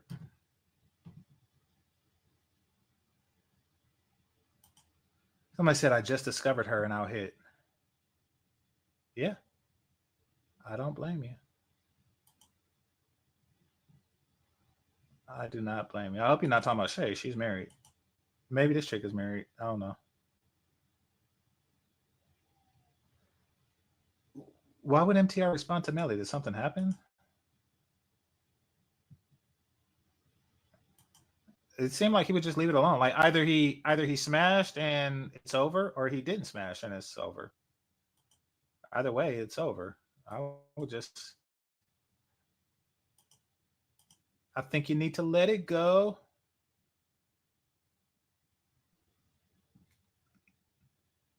Oh, somebody said that she don't look like Shay. Okay, I'm not going to touch that. I'm not gonna make, Shay Sade mad at me like I did Melody. So I'll just leave that alone. So I know chicks get weird from time to time.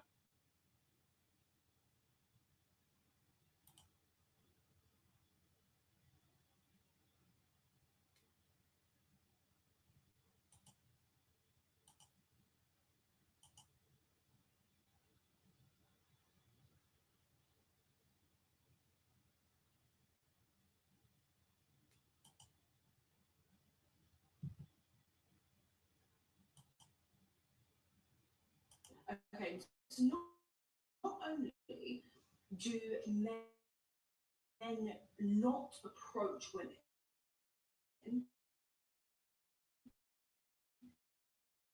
in clubs,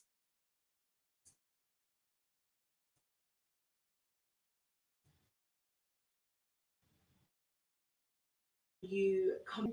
That is interesting because if I'm at a club and you won't find me at a club in New York, but if I am at a club in New York, and she came and sat next to me, I would acknowledge her. Then again, I would acknowledge her even if she wasn't physically attractive, which she is. I would do that because I'm a polite person. But I don't know if that situation is actually what's going on.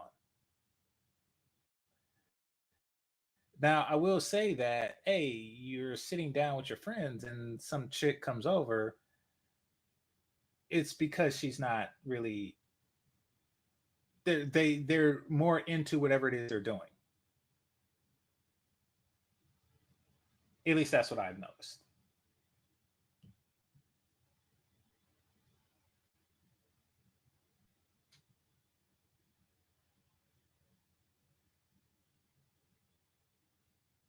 Okay, let's see. I'm gonna just I tried downloading it and it seems like that's slow, so I'm gonna see if I could do the video instead.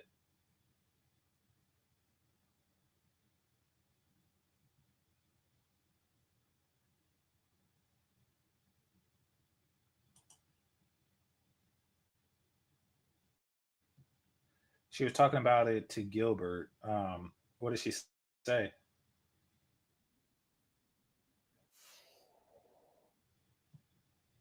What did she say on Gilbert?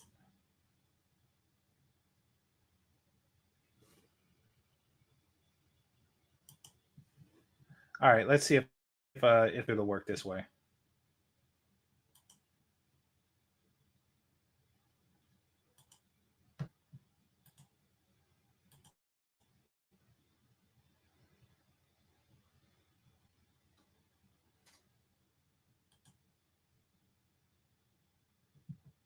We've had in a long time.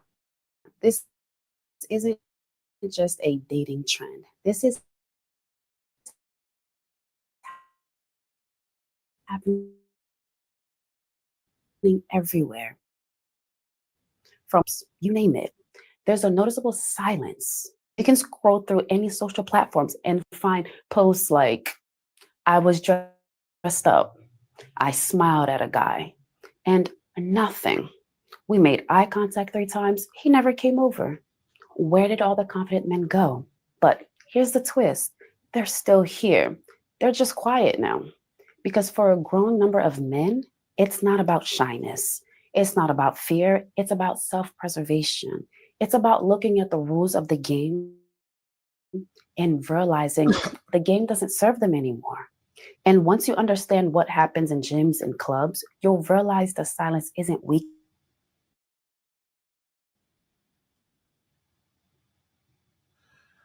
Okay. Shout out to her. Shout out to Remi Rene. I like the way that she talks and the soothing, calming tone that she uses. Typically, that's done to placate idiots. But that's not what she's doing. That's just her tone. Somebody says she does have an ASMR voice, and she does. She does, and that's probably one of the many reasons why our channel is growing so fast. But yeah, she does have that,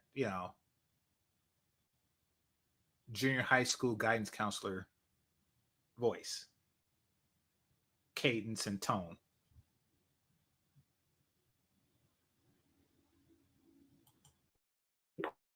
Important battlegrounds in this debate: the gym. For years, women online have said, "Stop looking at me. Don't bother me when I'm working out." Creeps at the gym need to be exposed, they say. And guess what? Men listen. So now, men keep their distance. They avoid eye contact. Some even change gyms altogether just to avoid the risk of being filmed, shamed, or even misunderstood. And here's the irony: that same gym is now filled with women asking, "Why won't anyone approach me? Where are all the confident men? What happened to real masculinity?" You want the truth? It got pushed out. It was called creepy, it was called aggressive, and it was called doing too much. And after enough times of being shut down, mocked, or mischaracterized, men just left the conversation. They didn't argue. They just stopped. They stopped approaching. They stopped risking it. They stopped trying, because what used to be charming is now problematic.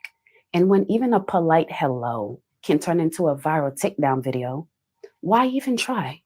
Now, let's talk about the clubs. Back in the day, clubs were the hunting ground, the energy, the chase, the fun. But go out now, you'll find more people staring at their phones than dancing. A part of me want to say, how the F do you know about that?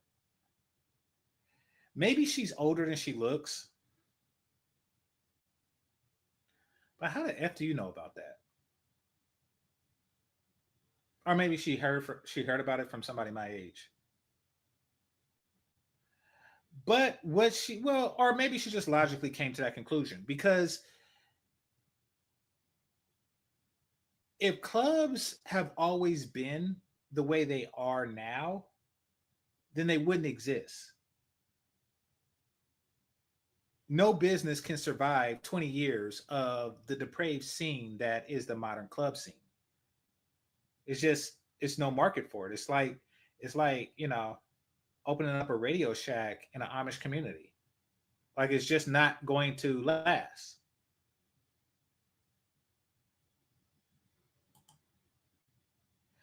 Don't think I haven't noticed. Okay, he says, I just spent another 30K on my gym. I have a mass demand for an all men gym in Austin for this reason.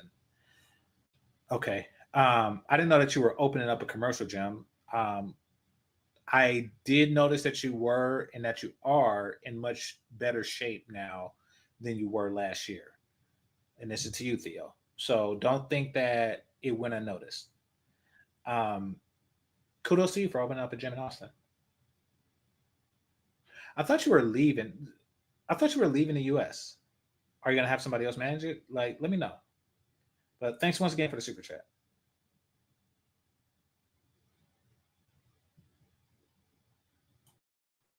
VIP tables full of bored faces. Guys standing around just sipping their drinks like they were a security guy. Why? Because clubs flip the script. Women now get in free. Men pay to enter, pay to sit, pay to drink, pay to exist. And when they finally get their courage. Okay. Like I say, I agree with most of what she's saying. And she is more accurate than most women out there. This is where she got it wrong. And it's probably due to her youth. Men, that has always been a model. Women get in free and men have to pay to drink, sit, and, whatever. Use the toilet. If you sneeze, they charge you for a napkin. Like stuff like that. That's always been the case. But what men are actually paying for is the reasonable possibility of sex. That's what they're paying for. They're paying for a reasonable opportunity at sex. So now what's changed, not the business model of the clubs. That's always, ladies' night, that's always been a thing. The business model of the clubs haven't changed, but the possibility of sex has changed drastically. So men are saying, why pay? Wish to talk to someone? You don't touch me. Oh, you're not my type. Why are you talking to me? It's not a party anymore. It's a trap. Men are realizing that they're just paying to be ignored. So they stay Oh, home. okay, so They she did work get it. out. They invest. They level up in silence because that's where they're valued. That's where they feel safe. But let me ask you something. What happens when women miss the attention they used to swat away? That's where we're heading next.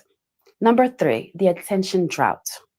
So now here we are. The gyms are quiet. The bars are empty. They're dry. And suddenly, women are starting to notice.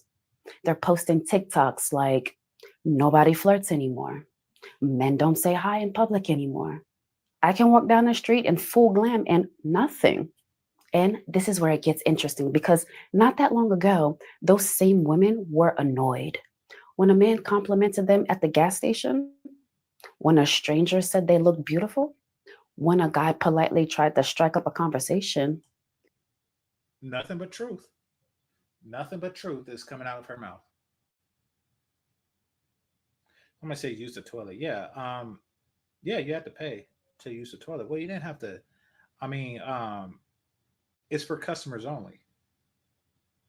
So if you were at like one of the few venues that was free, you had to buy something in order to use the toilet. So yeah, absolutely.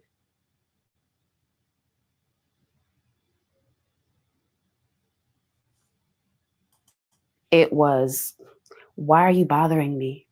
I didn't ask for attention. Ugh, men are so thirsty. But now that it's gone, that attention feels different. It's not annoying anymore. It's not creepy. It's not a problem. It's missed because deep down, even when a woman isn't interested in a guy talking to her, she still wants to be wanted. And when that spotlight disappears, it hits different. That We understand that women want to be wanted. Women need to understand we will fulfill your wants if you fulfill ours. I'm not saying sleep with every man that wants it. I'm saying that, sleep with enough men to make us want to continue to play this game. Right now, it's not a game worth playing. I remember I was playing with my cousins. What was it? Like red light, green light. It was either red light, green light, or Mother May I. Um, and either way, my sister who was older, um, I I think it was Mother May I. And for those of you who don't know, actually I forget exactly how Mother May I is played, but I do know that there's a part where you say Mother May I and or Father May I in my case, and the the person, the caller, had the right to say yes or no, and it was a race, and whoever got the closest wins. So um, I was trying to be fair because she was older and she had an advantage. So, but the moral of the story, because I'm getting confused, it was so long ago. I was literally a kid playing, playing Father May I. So I'm trying to remember something over 30 years ago. But the moral of the story is I kept saying, no, you may not. So she eventually just got upset and stopped playing. Once it's clear that a game is rigged against you, the other person is just going to stop playing. Like you're not playing fair. These guys are walking up to these women, you know, saying, Mother, may I have some pussy? You got to say yes from time to time in order to keep them playing. I was very good at chess growing up. And every now and again, my mother would have a boyfriend, and to get in on my good side, and conversely, my mom's good side, he would play chess with me, and I'd always win. And one of them even said, you should let somebody win from time to time. And I guess it's right. I mean, like, why would these guys continue to play? They don't want to play again. They don't want to play again. Like, why would you want to play a game that you're just gonna keep losing at the behest of somebody who just wants you to lose all the time?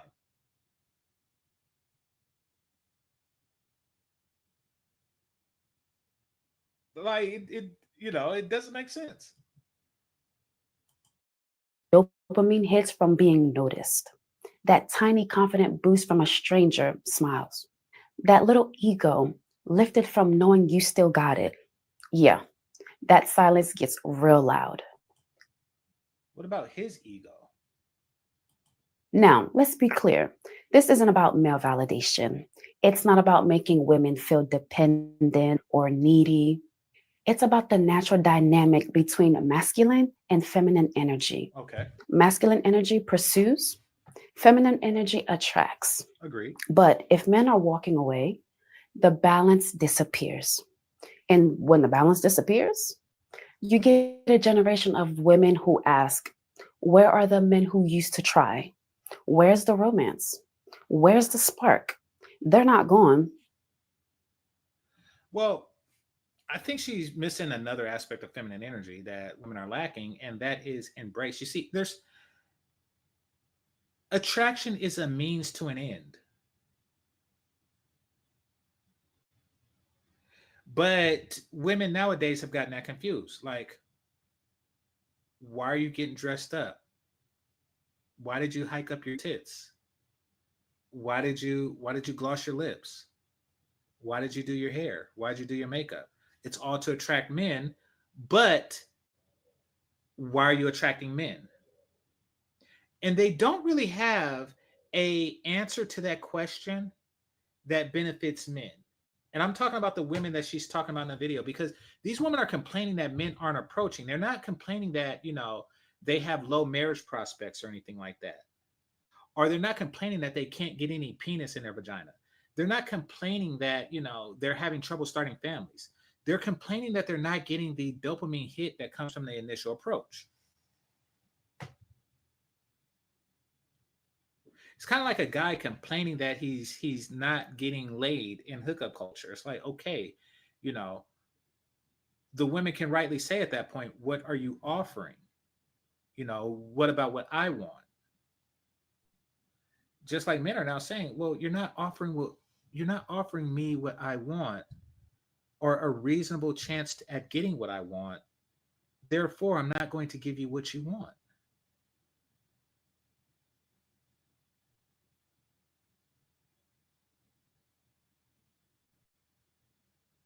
See, I want y'all to think about fishing from a fish perspective. What if there were no worms? Provided that your bait is worms. Like, what if at the bottom of the river that you're fishing at, or the lake, there weren't any worms? There was, the fish never just ate a worm that didn't have a hook in it.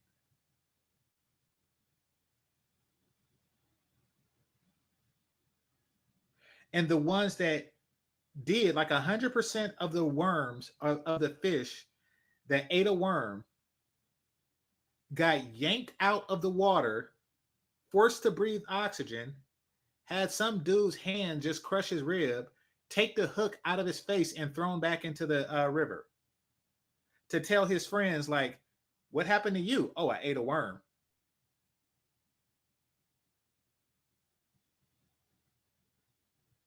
You see, You have to have like some good experiences so guys can go and tell their friends in order for the system to continue. There has to be some non-hook worms out there. But unfortunately, it's not worth the risk now. Hit the like button. And thank you for the super chat, Theo.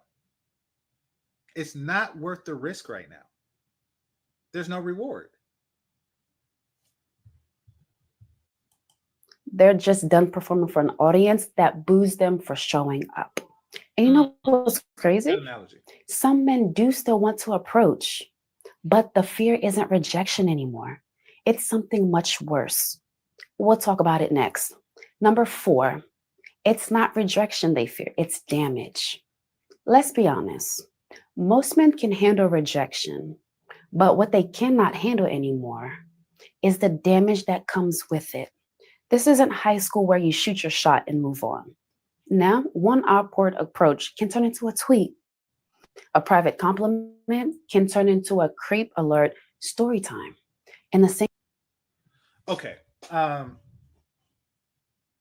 Maybe I'm different, but that's not the reason why I cold approach significantly less than what I did in the past.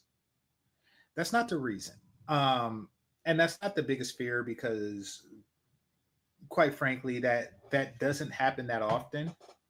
And when it does, it's typically like they're not doxing the guy when they do it. So that's less of a concern, at least for me. The greatest concern for me is that I have given something and didn't receive anything in return. Like, that's the greatest concern. It's a bad investment, meaning it was in vain. I made her day and didn't give anything in return. See, to me, I look at it as it's worth something. I understand that it's worth something. I understand that my validation is worth something to her. I understand that, just as she understands that her pussy is worth something to me. That's why she don't go out giving it to everybody all willy-nilly. You know, she's selective about who she gives it to. I am a lot more selective about who I give it to, and I want to assure that I'm not giving it away in vain, just like she wants to make sure she's not giving away her body in vain. And once a situation like that, like I approach, and especially if she's mid or below, I approach, she's not interested, meaning that she got her validation and I got nothing. That's the same as a woman getting pumped and dumped. A woman who gets pumped and dumped, she gave him validation, she gave him what she wanted, and she didn't get what she wanted in return, which is a long-term relationship. That is to a lesser extent, that's the same feeling. So to avoid that, I'm a lot more selective of who I approach. Thanks again for the super chat. Let's see. Mystery Enigma says, real squares believe resist the endless. Explain to me what your words mean. I appreciate the super chat. I don't know what you're.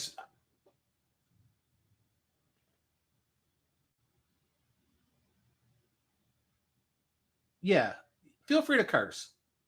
I don't understand what you mean. Men who used to hear, oh, that's sweet. Now here's, oh, that was harassment. Oh, I didn't ask for that. This guy gave me the ick. That word ick, it's everywhere now. It's not just I'm not interested. It's a label. It's public. It's shame. So ask yourself this. If a man sees you smile, he hesitates. Because in his head, he's not just thinking, will she like me? He's thinking, will she record me? Will she tell her friends? Will she make me a joke online? It's not just ego, it's dignity. And that's what men are protecting now. They're protecting their ego. Image and reputation, less so. They're really protecting their ego, especially in a situation where she smiles first. Because when that happens, he could say to himself, hey, I still got it. Now, if he explores, okay, say she smiles first, right? And then he shoots his shot and she says, oh no, I'm not interested. Which women do. Then his ego is at a deficit. Had he had not did anything when she smiled, his ego is at a surplus. It's like, okay, she smiled at me, and then another girl smiles. It's like, oh, I am the man, So it's really like that, which is the same game that they're playing. Not their pride, their peace. And let's not forget the emotional cost. A man gets rejected once, fine. Twice, sure. But after 10, 20, 30 rejections, you don't get just numb. You start to believe, maybe I'm not good enough. Maybe I'm not attractive. Maybe I was never supposed to win at this. Well, and you just leave the venue. So I'm reminded of, and Theo knows what I'm talking about. I'm reminded of Dice and Monster. Dice and Monster used to be where people went for tech jobs. They put their resume up and, companies call and, blah, blah, blah, blah, blah, blah. I think now it's Indeed. And what wound up happening was the jobs weren't jobs anymore. They were just like information seekers, recruiters with nothing to recruit. Just a whole bunch of trash, just a whole bunch of games and stuff that was online, and so people just stopped going, and that was the end all be all. It's like you can't. People are going to protect their time. They realize that what you're offering is not what it appears. You may say, hey, come and get this job and blah blah blah blah blah blah. Come to find out that it's not a real job, and all kind of stuff. So that's what's happening now as far as the dating market goes. Guys are like, okay, this is just some more Dice Monster bull crap. I think Dice was for tech and Monster was just for regular jobs. Non-tech jobs, I should say.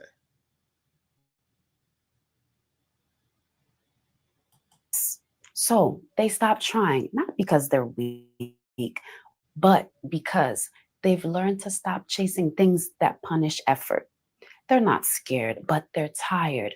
They're tired of being misunderstood, tired of being mocked, tired of being treated like their desire is dangerous.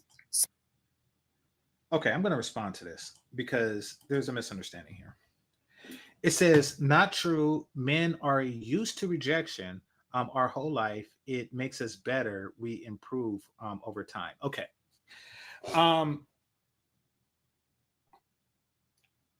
Sometimes the greatest improvement is to not participate.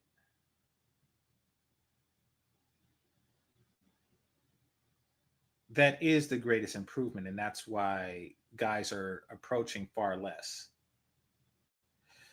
So in the comic books, there was this character. Well, no, he was in the movies too. He was in not Days of Future Past. He was in the First Class. He was in X-Men First Class.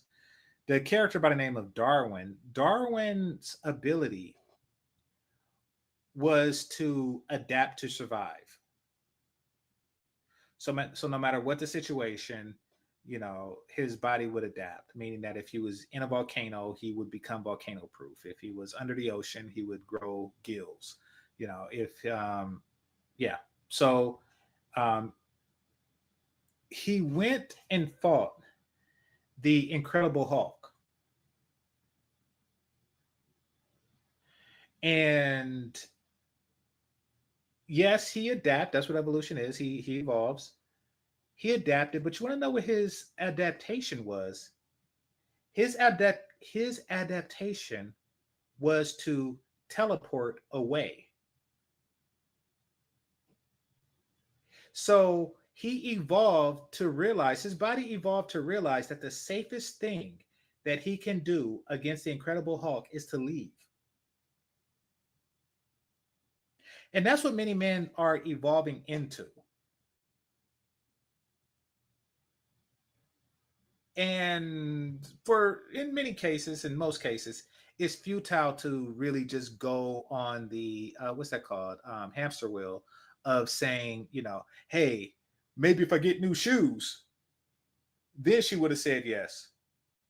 Ooh, maybe if I drink that cool serum that Steve Urkel drank that turned him to Stefan Urkel, maybe then she'll accept. It's like, oh Christ. Maybe if I buy this car. Maybe if I get that surgery, that knee surgery that make you taller. Listen, in many cases, in far too many cases, there was nothing you can do. It's like fighting the Hulk. Yeah. So, what do? They focus inward, they build, they heal, they level up quietly, they pour into themselves because the return is actually worth it. But it depends on what they consider the return is.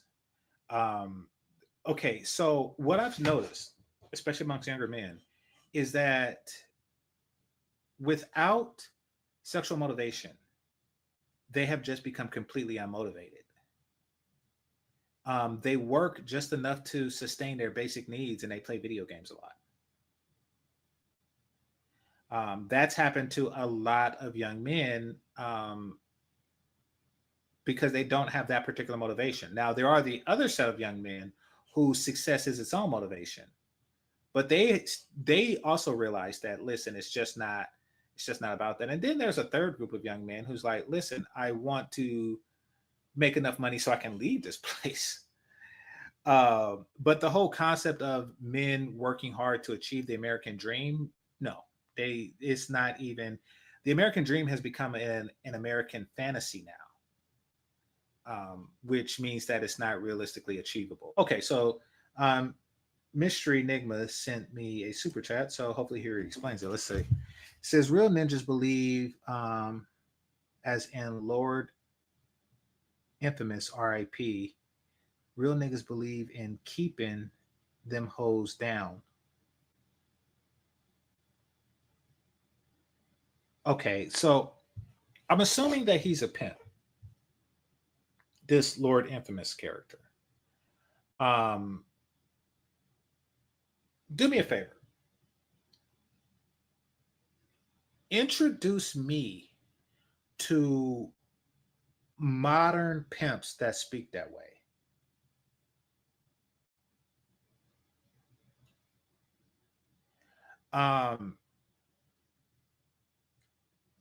Pimps of the past, they really were able to monetize a woman's desire to please an individual man, them being that individual man, at any expense.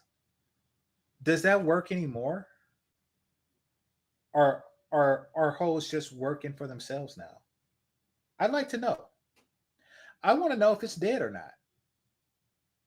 Because the way modern women are, it would seem like it's dead. And even if it lives in a completely different form where it's not real niggas believing keeping them down. Because I mean, real hoes don't believe in being kept down. So let me know. Let me know where that form of it exists in large numbers. I'm curious. I really am.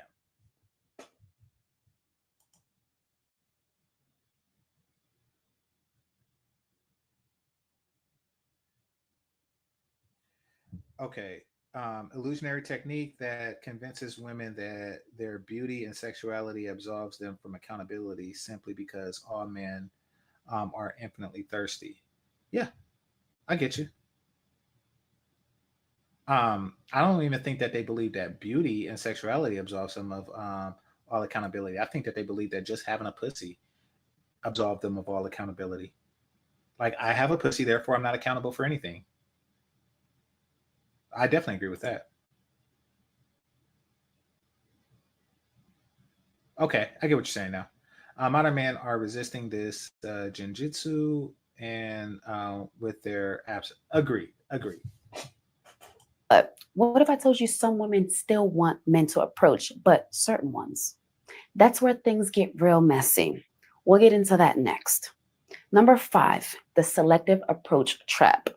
Let's talk about what women really mean when they say, I want men to approach me. Because the truth is, they don't mean all men. They mean the tall ones. I disagree with you here. They want all men to approach them for the reasons that you mentioned before, for the slight ego boost, et cetera, et cetera, et cetera. They want that. They want the ego boost from all men, but they are going to be more receptive to the men that they want. See, it's funny because women want the guys that they don't want to want them. As sadistic as it sounds. It's kind of like having like a whites only restaurant in the Jim Crow South, but you still want colored people to try. You still want colored people to wait outside hoping to get in. Like, why would they want that? I don't know, but you're a woman and you know. And it's really obvious because the reason that you say it, they get off on, they get that dopamine rush. They feel like I still got it when a guy that they're not interested in is interested in them. So they don't just want the Chad and Tyrone to approach. They want all guys to approach, but they want to be able to select Chad and Tyrone. The charming ones. The ones with the sharp jawline, clean sneakers, and the right energy. If you're not that guy, then suddenly, why did he even think that he had a chance? Did you see who tried to talk to me today? He was like 5'8". I just can't. Here's the kicker, though. I wonder if that's Obsidian's life story. The same man who gets labeled creepy by one woman could be called bold, sexy by another. Just because he fits her type. It's not about the approach. It's about the approacher. So men learned quickly. It's not safe to just try anymore. If I'm not her exact idea of perfect, I'm not just rejected. I'm embarrassed. And when rejection turns into humiliation, men shut down. Not because they're fragile, but because they've been. Rejection don't have to turn into humiliation for men to shut down. Rejection is enough for men to shut down.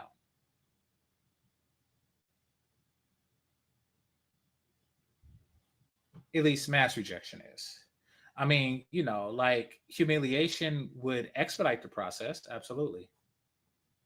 But like, even if, let's just say a million, right? Or let's just say 10,000 and or negative 10,000. Once a guy reaches negative 10,000, he shuts down. Okay. So, and it's negative 1 point for every polite rejection, and it's negative 10 points for every, just humiliation, harsh rejection. Yes, you will get there a lot faster, but eventually you're going to get there with basic regular rejection. You're going to get to negative 10,000. Now, let's flip the coin. And let's just say positive 10,000 is a woman's ego consumption, meaning that she has to reject that many guys to feel good about herself, to feel adequate in her ego. It's a game that men can't win. which is why many are not playing. Thought effort without perfection is offensive. Think about that. Trying is offensive now. Let's go deeper. Women will say, I want men to be confident. But when they get approached by someone who they don't want, it becomes, that was so awkward. Oh, he was too forward. Can you believe he thought I was into him? So what's the lesson? Only the right guy is allowed to approach. And how do you know if you're the right guy? You don't until it's too late. So again, men stop trying, not because they don't value women, but because they don't feel valued by women. Now, let's be fair. Some women are respectful, yes. They appreciate the gesture, even if they're not interested. But unfortunately, the internet has made the worst reaction the most viral. And that's the message men are absorbing. Okay, this is where her and I part ways a little bit because listen, it's not about internet rejection. It is about success ratio. And success ratio is too low for not just average guys and not just below average guys. It's too low for exceptional guys. The success ratio is way too low.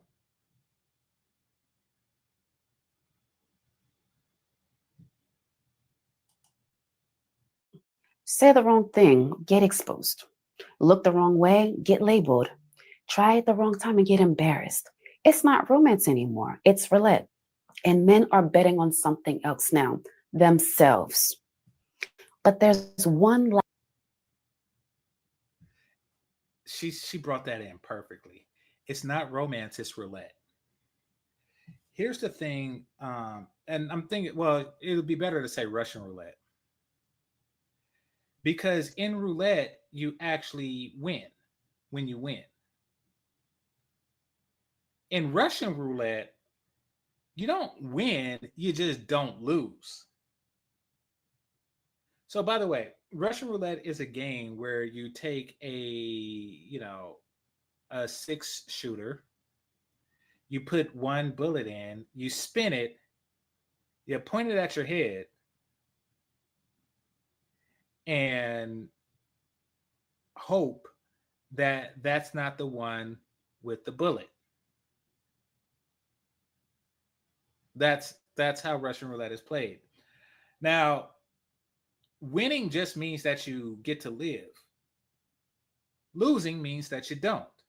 So really, you're not really winning. You're just like at where you were at had you not played. Which is why most people don't play Russian roulette. Because it's like, okay, if I win, then I just get to like be where I'm at. If I lose, then I am a lot worse off.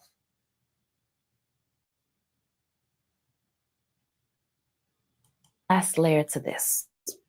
One reason men are walking away, even from women they want. And once I say it, you'll understand everything.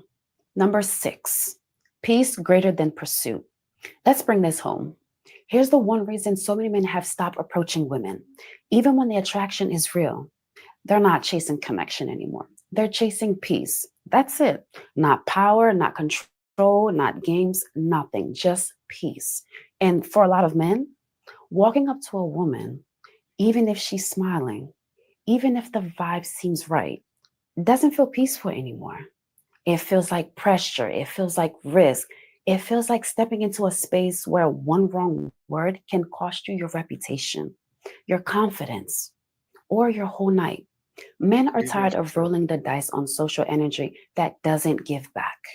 They'd rather build a business than build false hope, go to the gym than get ghosted, read a book than read mixed signals, work on their legacy than wonder what her maybe means. This isn't weakness. This is evolution. And the craziest part, men still want connection. They still want to protect. They still want to lead. They still want love, real, deep, grounded love, but not at the cost of their sanity.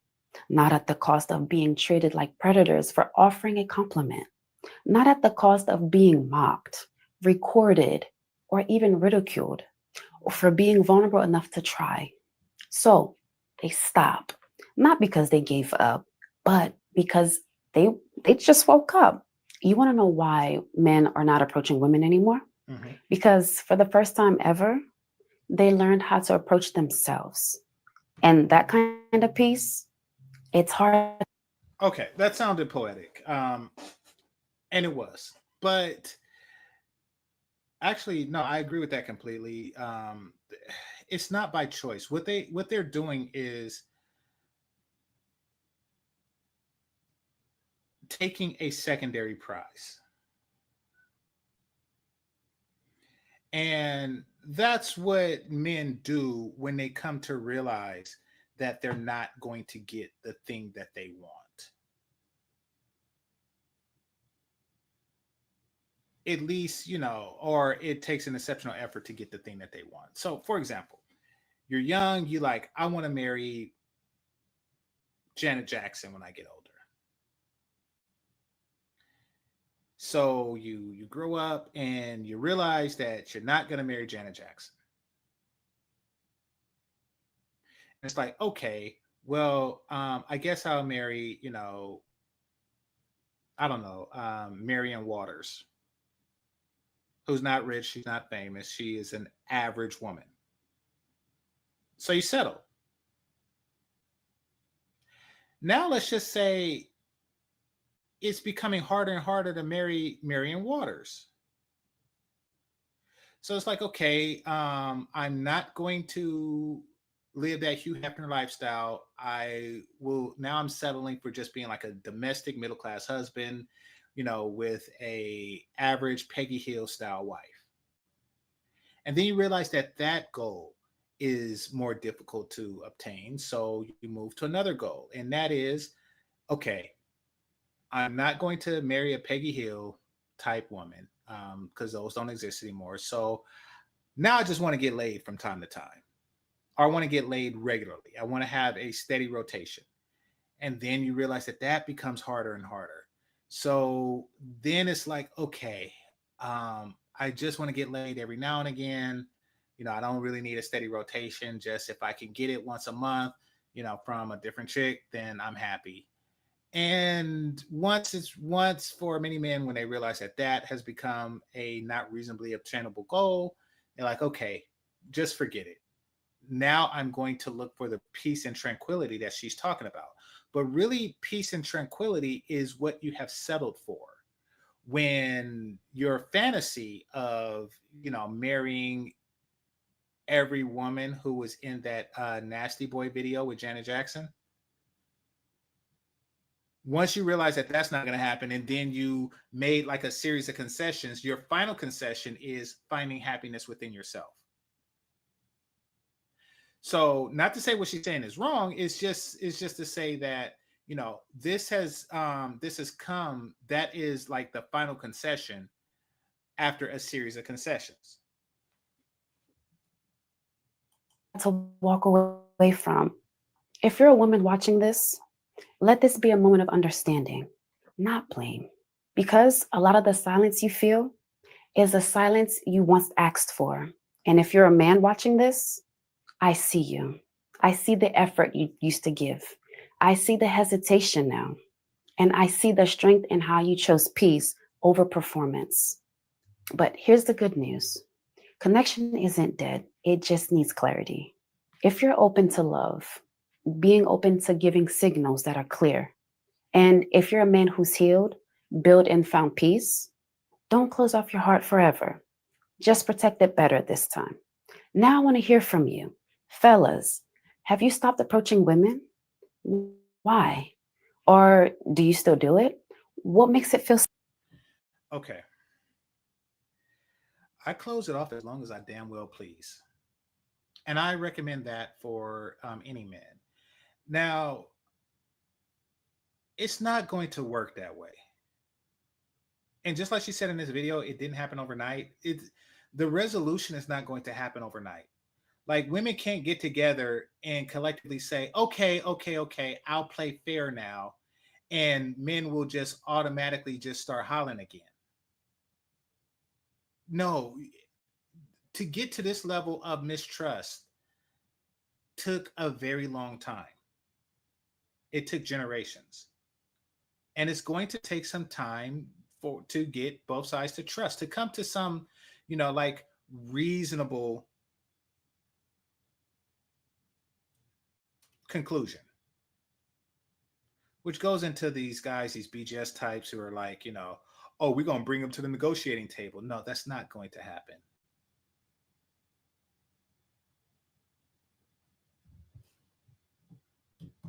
Especially with you. Safe. Drop a comment below. Your story might help someone else. Maybe it's because, her talking style and her welcoming intellectual demeanor is what's giving off Shay Sade vibes.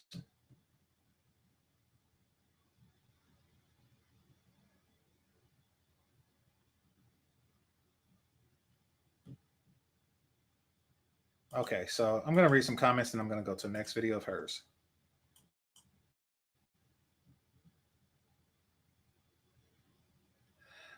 I'm so proud of young men. They are waking up everywhere. Respect. Yeah, absolutely. Don't play a rigged game. I wouldn't recommend anybody do that. They wanted equality. They got equality.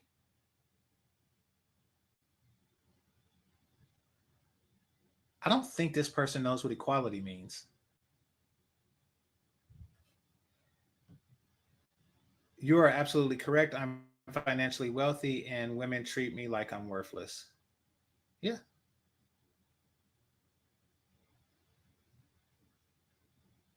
Men aren't choosing women, they are choosing peace. Well, they understand that they can't have both. They always chose both. They understand that it's not reasonable for them to have both. They stay at home, they work out, they invest, level up in silence. Yeah.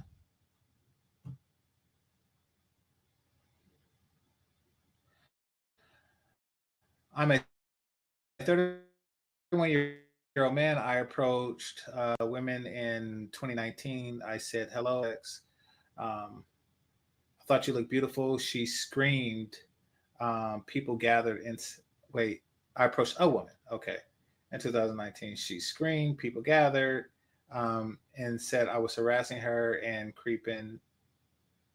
harassing her, a creep and ugly. I never felt that humiliated and insulted ever in my life. Never again. Wow.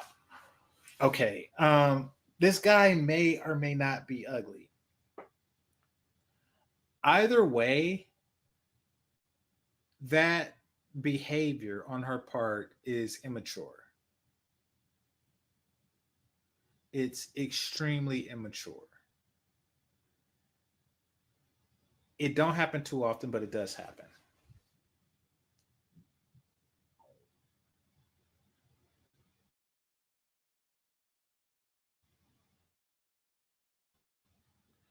I'm not even going to read the rest of that. This guy clearly don't like lips. All right.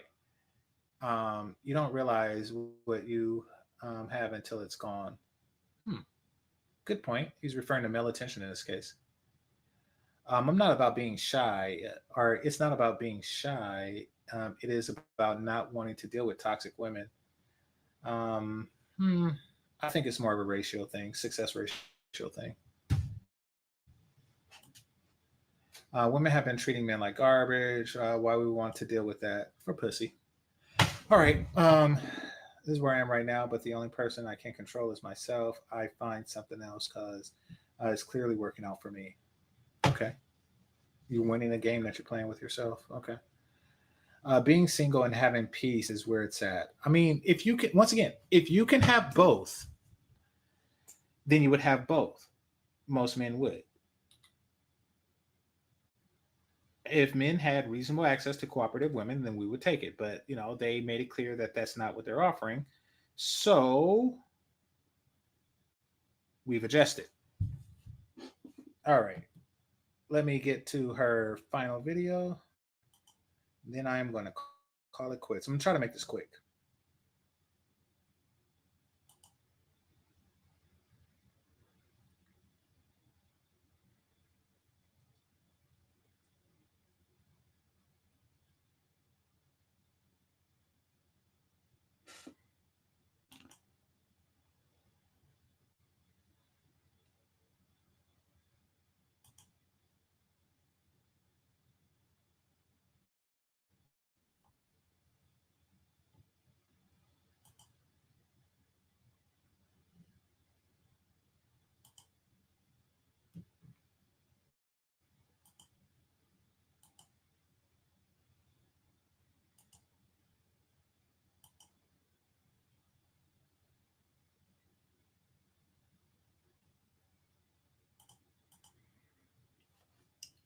I don't know why women talk about what they talk about while putting on makeup. Ever notice that Oscar Mayer don't put how hot dogs are made in their commercials? Like, while they're talking about their bologna, they don't actually have the process of making bologna in their commercials. That's what you're doing when you put on makeup in front of the camera. First, you show us a pig, and then you show us hot dogs and all the crap that went it. Okay.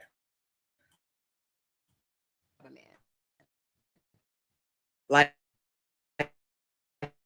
am I not as attractive as I thought I am? Am I looking old? Am I intimidating? Like, what? Okay. Okay. I mean, we should be very disturbed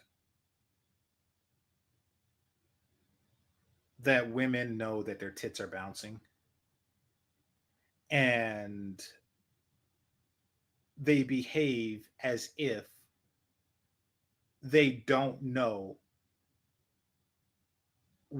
how that is provocative, how that's, going to draw a man's gaze. Wow. And like one of the first things I noticed when she walked up was that her tits were bouncing. And yet nobody ever hits on me or approaches me.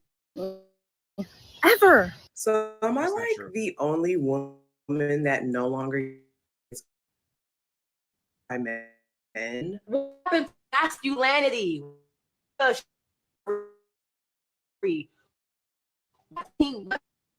happened to that? It didn't happen night. She's saying the same thing she said on last video here.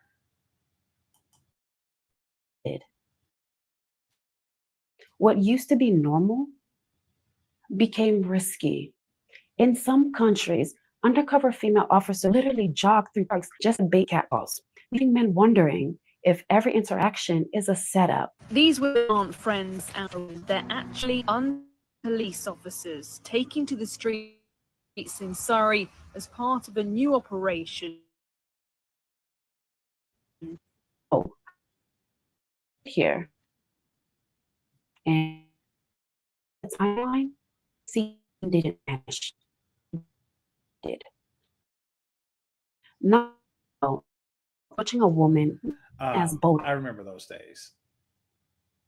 I don't know what's now. It's just completely retarded, and the fact that they got undercover officers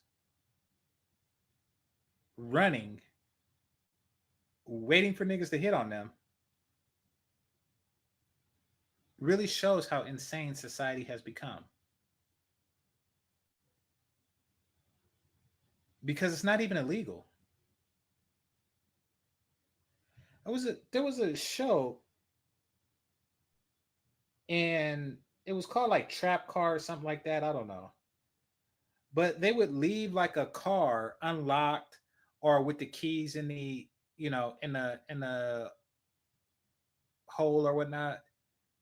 And they found like people, typically young people, who didn't have any intentions on stealing a car, didn't have any desire to steal a car, but they would steal the car. It was like, oh crap, keys are in the car. Keys are in the door. So let me just steal this car. And they would do it, and then the car would stop, and then it's like, gotcha.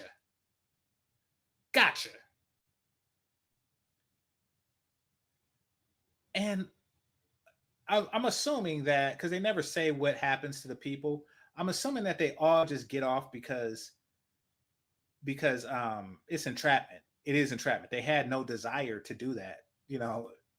They weren't like looking for cars to steal.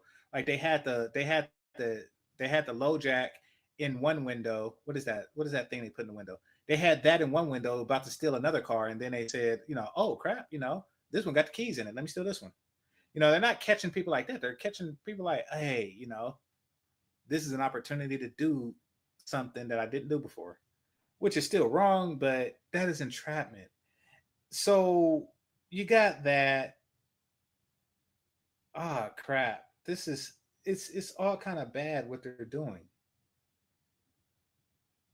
But this is worse because I don't think it's illegal. I didn't watch this whole thing, but I don't even think it's illegal to catcall someone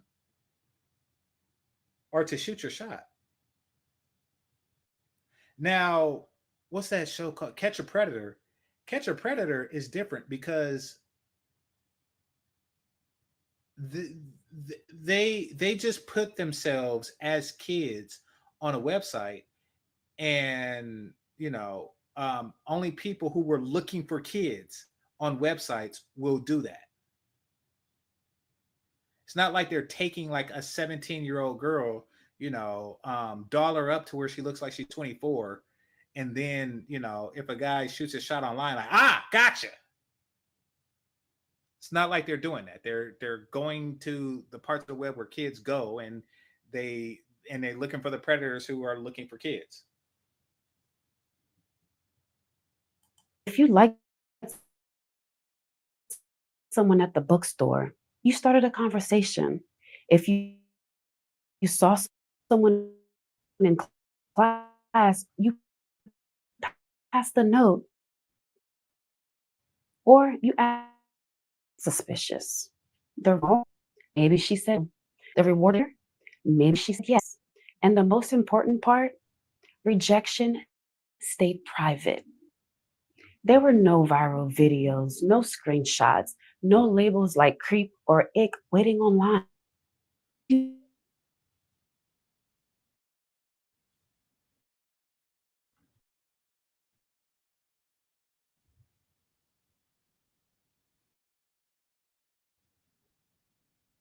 She's talking about very specific situations that did happen,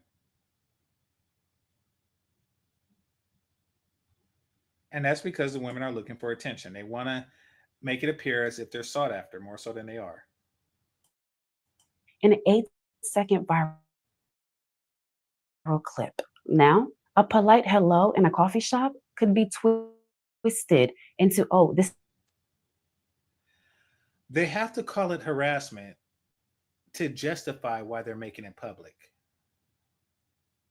They don't want to go on, because what they really want to do is they really just want to showcase how many men hit on them. But they don't want to be seen showcases how many men hit on them, so they complain like, oh, it's harassment, all these guys hitting on me. And yeah. Talk. That's the climate we're in today, where a basic hello doesn't feel like a connection anymore. It feels like a risk. So a couple of weeks ago, a guy approached me. Of course, I did what all girls do. Charged pig, screams, I have a boy. We get word out. Rolled my eyes, threatened to call the cops, and immediately located to a different spot in the coffee shop just so I could post a TikTok about it. To understand why we reached this point. No, that white chick was obviously joking. But yeah.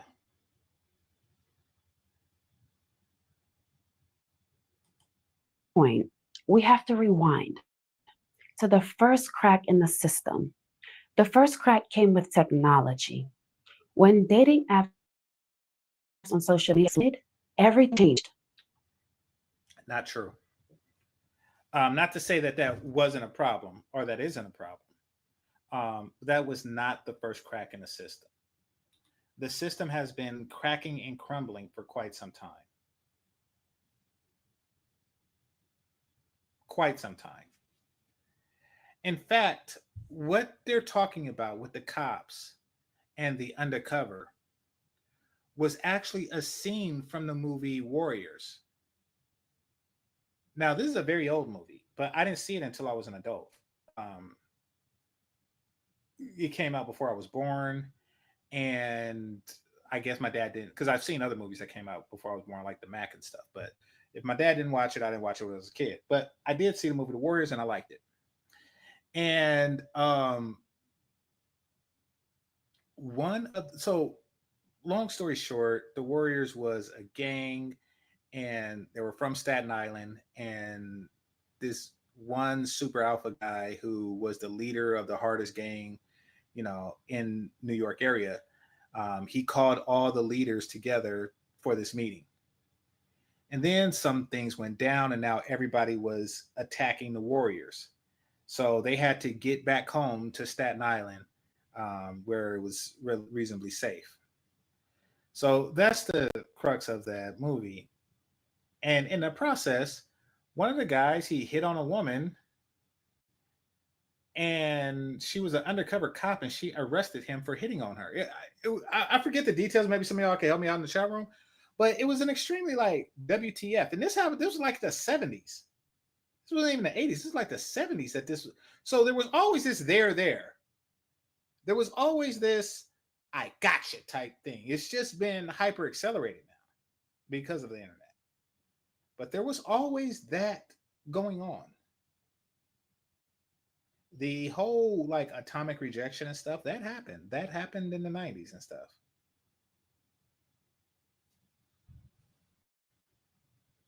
Suddenly, you didn't need to risk a cold approach in real life. You could swipe, match, and filter from your couch. For women, this meant an endless stream of options. For men, it meant constant. It meant like an endless ego boost. You no longer had to rely on men or one particular man to boost your ego. You now just got it online. Which is why the men online is really, which is why women complain about the quality of men that they meet online, because really what they're getting is men who are willing to inflate the egos of 1,000 women just for the possibility of getting one. And they don't seem to care. Rejection before they even opened their mouths. And social media made it worse. Everyday women were scrolling highlight reels, perfect faces, six-pack abs, luxury lifestyles. And men noticed, why risk investment in real life when I'll just be invisible compared to what's on her phone? So men stopped practicing in person. Confidence dropped. But abs weren't the only shift. Around the same time, a cultural wave was rising that made men think twice before even. While apps not wanted here anymore. At the same time, conversations about harassment were everywhere. Awareness was important. Predators existed.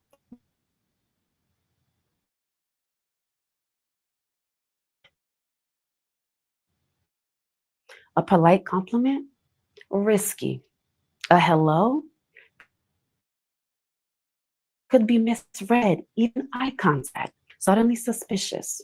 Call me whatever you want, but I'm just too big and black and nerd to be randomly approaching women in public. Well, you don't even really want to be bothered for it. I get that. because wait, I just be my business. Besides, how women talk about how much they fear for their safety around men. You know, so at this point, painfully obvious. I want to say something before we get into this, brother, but when she said independence is a good thing, it's really not, because a relationship is something where two people depend on each other. Okay. Imagine a basketball coach that teaches all the players to play independently, meaning that there's no zones, there's no strategies, there's just hey, every man play for himself. Play like it's a one-on-one.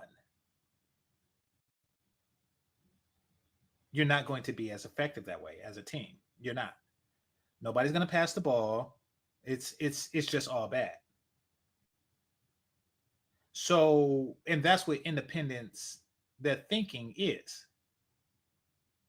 Now, being self-sufficient is fine, and maybe that's what you meant, but being independent, no. It's like, well, that is the beginning of the end of the Black community.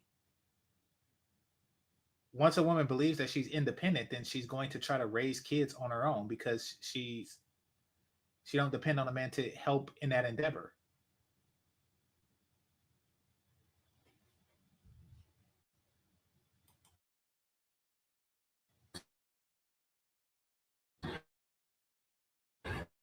That she wants me to talk to her. It doesn't really matter what the attraction level is. I'll respectfully exposing real abuse, but chilling for ordinary men. Now they were asking themselves, what if my hello was taken the wrong way? What if this cost me my job or my reputation?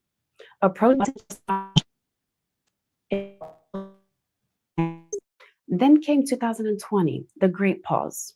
For months, people stayed home. Daily social reps, eye contacts, small talks, casual conversation disappeared, especially got staying in their lanes. Wake, work online, scroll, game, sleep, repeat. When the world reopened, women were ready to step out again. But many didn't bounce back. Approaching now felt unnatural. The rhythm was gone. The anxiety was higher. And during lockdown, a lot of men realized something. Peace feels better than drama. They poured energy into safer spaces, work, fitness, gaming, friends, places where they weren't being judged or shamed. So when it came down to approach again, many men thought spaces, because gaming is a safer space. You know, no matter what, you are guaranteed to have a good time. You're guaranteed to enjoy yourself. Yeah. on chaos when I already have peace right here. If the pandemic made men rusty, the viral era made them paranoid. Finishes a heavy set, eyes glaze over, he zones out, and in the wrong clip, he's labeled a gym creep. Context doesn't matter. Intent doesn't matter. The internet doesn't wait for minds, and when millions of strangers can brand a predator off an 8-second clip, what do smart men do? They adapt. Eyes down, no small talk. Straight out the door. Bled into shops, sidewalks, even campuses. Men learned silence is safer than risks. But a viral shame wasn't enough. Something else made it worse. Official stings that turned even clumsy interest into crime.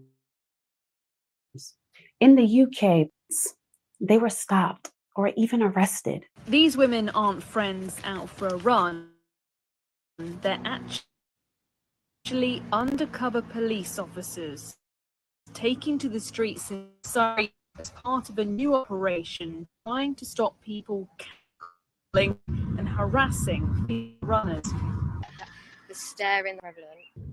And police teams are ready to intervene the moment the officers are beeped at or shouted at, pulling people over.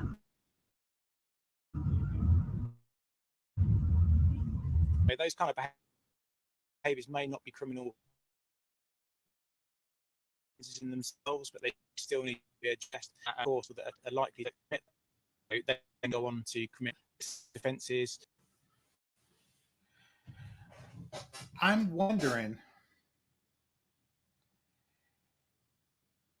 if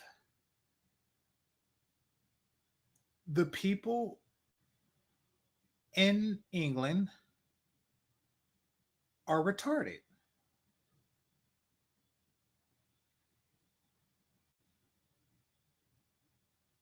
I'm wondering if George Washington and, you know, the founding fathers kicked their ass so bad that 250 years later, they just turned into complete and total utter retards.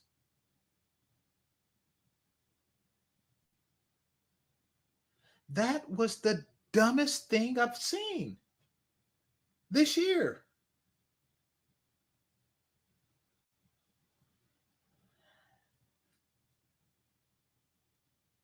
Okay. First of all, let's talk about where this is happening. This is happening in England. And this seems to be happening like in a reasonably safe community in England. So, you know, when everything is good, everything is perfect, there's no drug wars and police have nothing, they have no real crime.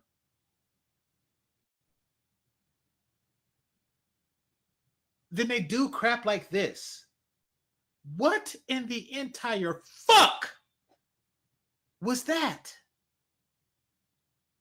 And here you have a guy with diamonds on his shoulders talking about, you know, even though it's not illegal, you're bothering people that's not doing anything illegal?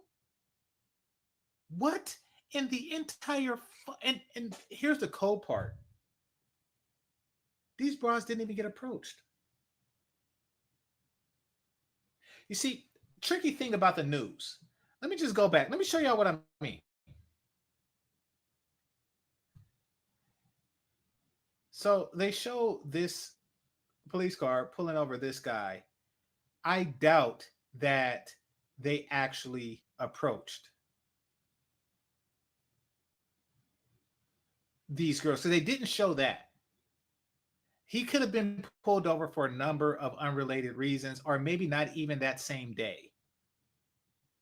They haven't even shown, just like that one chick who walked down Harlem talking about, you know, oh, after 10 hours of walking down Harlem, I got approached 100 times, but really they only showed like 7 people whistling or some crap like that. It's that bad. They're not getting approached. Nobody was approaching these homely British broads that's running down the street with gray vests on. Nobody was doing that. If they did, they would have showed it. They didn't show it because there's nothing to show. And that's because harassment is not a major issue. A woman can run down the street, titties bouncing, without somebody harassing her or trying to get at her. The worst that can happen is, you know, is somebody may like honk their horn or whistle or something like that. And that is the absolute worst. And it's like, grow up and get over it. This is a sad display. I want to watch this again. But yeah, British people are retarded. I didn't think that they were, but here's the proof. Arrested. These women aren't friends out for a run. They're actually undercover police officers taking to the streets in Surrey as part of a new operation trying to stop people catcalling and harassing female runners. We get honked at. Notice how there's no other female runners? This is not even a problem. This is not even like a social problem. They are fabricating social problems to, I don't know, justify their tax spending. The staring, the hanging out the window just to look at us, and it's so prevalent. Seems in the pulling people over. And they are retarded because they drive on the wrong side of the street. Shit. Fucking Brits. This is maddening. This is maddening.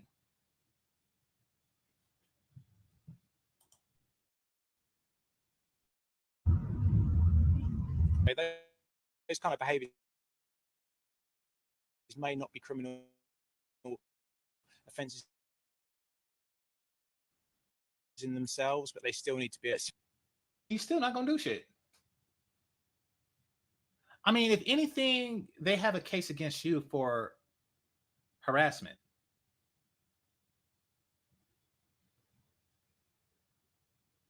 Because at least here in America, when a cop pulls you over, they have to explain why they pulled you over. Like, what seems to be the problem, officer?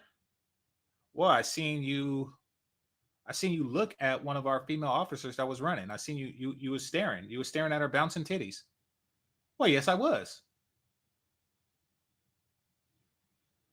Okay, license and registration? No, thank you. I'm not doing anything illegal. I don't wish to show you my license.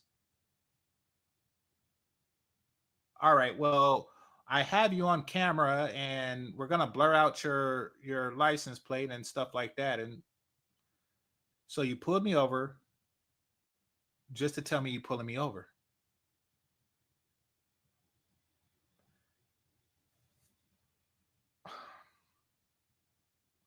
You know what his problem is? Similac.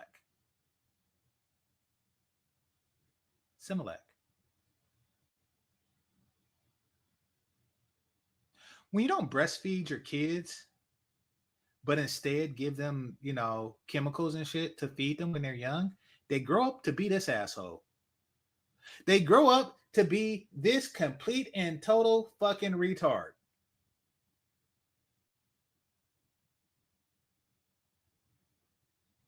What an imbecile. Harassing people for doing legal shit is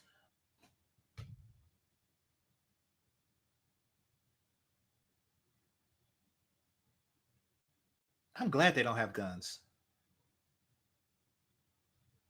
I'm glad that they don't have guns. They are fucking imbeciles and they don't deserve it. Or more serious behaviours. Think about the message that sends. Men already worry about being misread. Now they think, what if she's not just jogging? What if this is a setup? That's the climate now, where awkward compliments and real harassment are blurred together. And when the rules are that vague, men default to the safest move. Better not. But the silence didn't stop at dating. It spread to everyday life.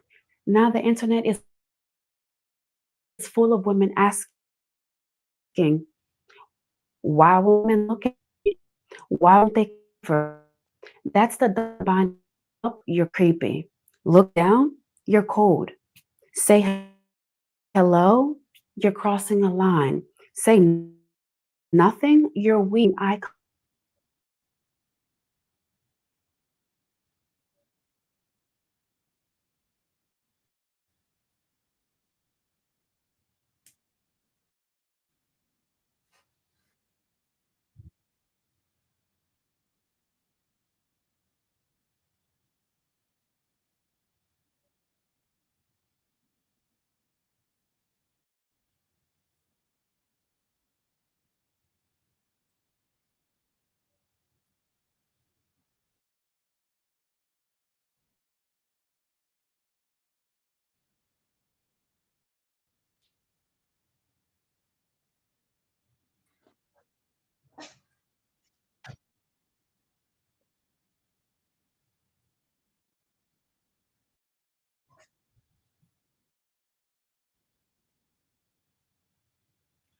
I do hesitate.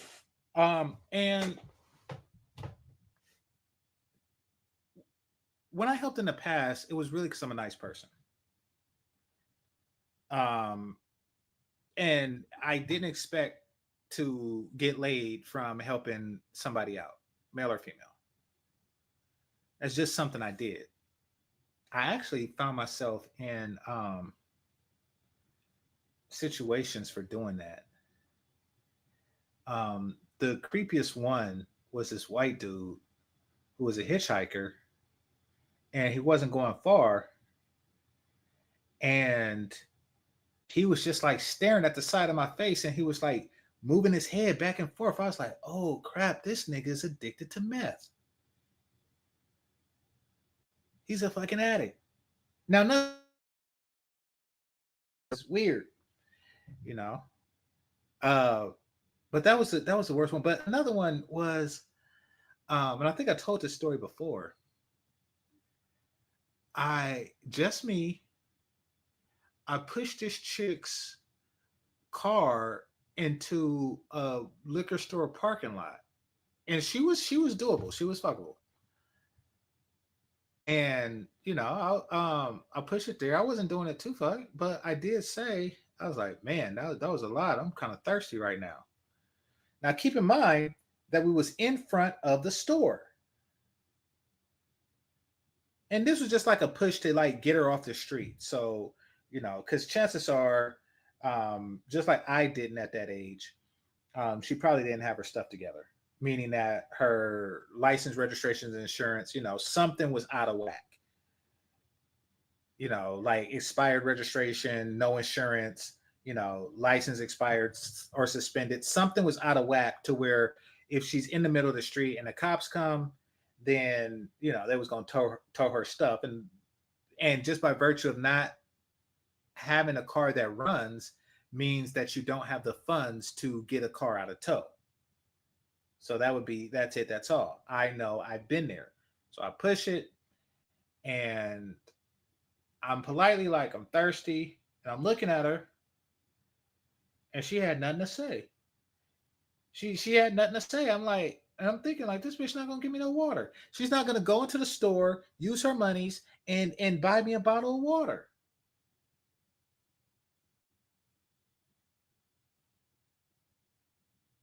I didn't ask for her to suck my penis. I'm saying give me water to replenish the energy I use in pushing yo shit.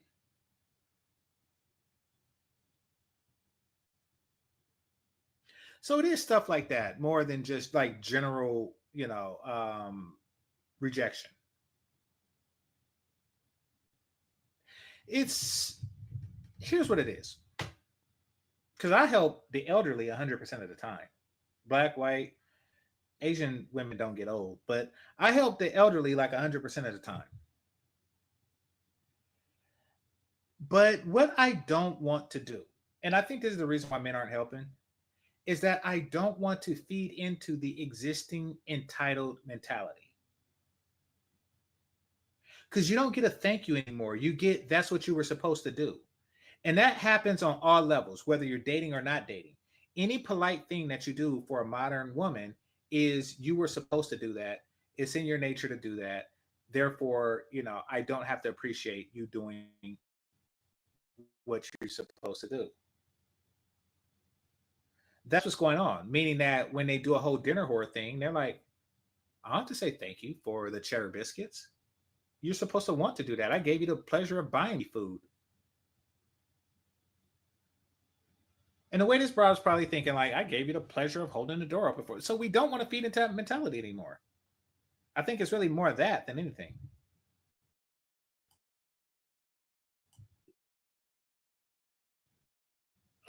Not out of cruelty, but because they've been told too often, we don't need you and expected the next. The safest choice is to don't intervene. And while men step back, they also start doing the math. Risk versus reward. Chaos versus peace. Here's the bottom line. Men aren't silent. We do the math. I'm gonna tell y'all a story about the first and last time I flew Spirit Airlines. Do not fly Spirit Airlines. Do not fly Spirit Airlines. Do not fly Spirit Airlines. I thought I was saving a buck, and y'all know I'm frugal. I'm frugal. I am not that fucking frugal. American, Delta, whatever else, Southwest, JetBlue. I don't know if JetBlue is still a thing, but hey, I do not fly Spirit or Frontier Airlines. Do not. The first and last time I did, I was going to Texas and I had to stop off in, I think it was Arizona. And they make you pay for the bags overhead. And I'm like, after I pay for all the stuff, I'm spending the same amount I would spend on a regular airline, but this is a lot shittier. So I paid, I think it was like $40 or $60 to put my stuff in the overhead, which is something that other airlines don't require that you do. Yeah, you have to pay to check it in at the bottom sometimes, but not to put it in the overhead. So after I'm paying for that, I seen a chick who was trying to stuff the contents of 2 bags into 1 bag so she wouldn't have to pay the extra. So me being a polite human being, not because I wanted to smash, but because I am a polite human being, I says to the woman, I says, hey, I got some extra room in my bag. If you want to put it in my bag, you can do that. Right? And then she was like, oh, okay, thank you. But then the fucking Spirit bitch. By the way, I don't know where they find these Spirit bitches. I do not know where they find these Spirit bitches.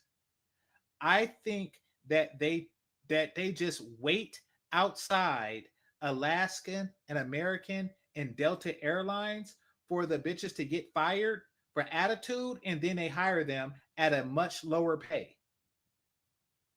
I do not know where do they find the Spirit bitches, but it's not Burger King because I get better service there. It's not Baja Fresh. It's not Chipotle. I don't know where they find the Spirit bitches, but these are the most disgruntled, nastiest, fattest, ugliest bitches that has ever walked into an airline.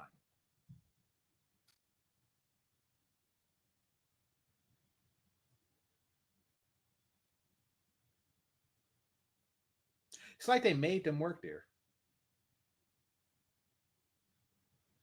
It's like they went to unemployment and say, hey, I'm offering this bitch a job. If she don't take it, then cut her unemployment. That's what it seems like.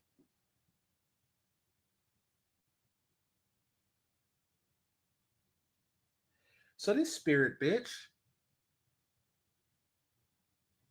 says to me that you are in violation of such and such.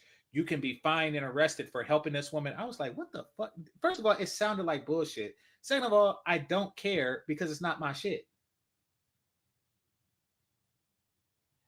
So I was like, okay, I guess if I'm violating any rules, I'll just leave it be and let her to her own devices. And then the chick who needed the help, she was like, no, that's my husband. I was like, nope, not your husband. I am willing to help to, as long as it's of no consequences to me whatsoever. As long as there is not the slightest risk of consequence to me. I don't like you. I don't know you. And I only give a shit about you to the extent that I don't have to risk or lose anything outright. As long as it's free and not an inconvenience, I will help. Outside of that, fuck you. So I told her, nope, not your husband, not your husband, not your husband. And then the Spirit bitch was still talking shit about how, you know, I was like, look, I'm not helping. Stamp the ticket so I get on. And that was the end of that. Fuck Spirit Airlines. Somebody says it's filed for bankruptcy. Good. They need to just, and afterwards they need to just crash the planes. It's how did they ever think that they would be in business? Why did you? Who invented a flying ghetto?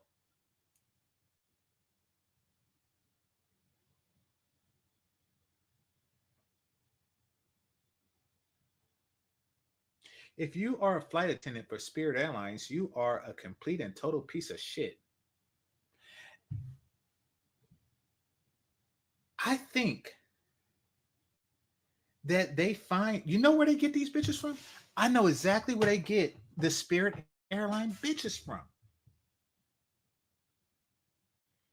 These are the women who lost the child support hearing. These are the women who went to child support court thinking that they was going to get paid, found out they didn't, and then Spirit Airlines, they're there like the Army recruiter at your high school graduation.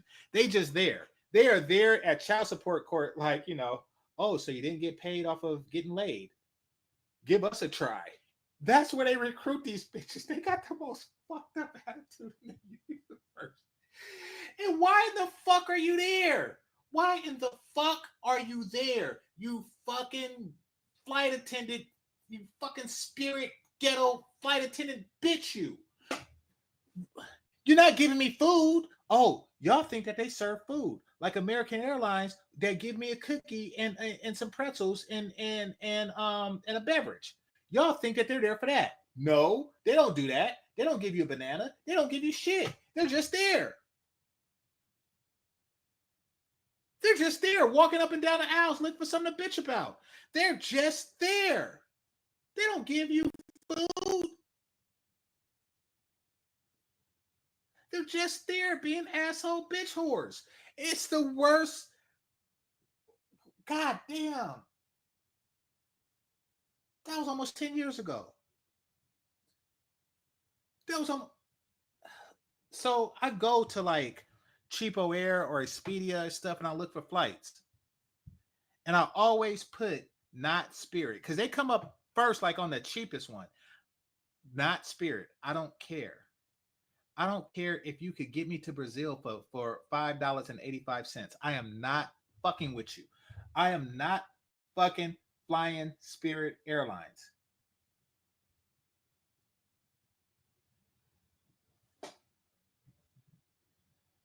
I got off topic. That's how much I hate. Spirit Airlines is the Mississippi of the air. It is fucked up.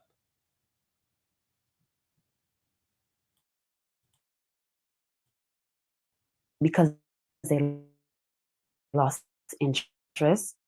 They're silent because they ran the numbers. Risk today being filmed in group chats, facing HR fallout at work, in sting operations. Reward looks like baby respect. And yeah, so she's spot on with that. Risk reward assessment. Men mentally, even though they're not doing the math, they're not sitting down with a pencil and paper and a calculator. They do a risk reward assessment. And the risk reward assessment tells you to not do it. Risk feels guaranteed. Reward feels random. And when the numbers don't add up,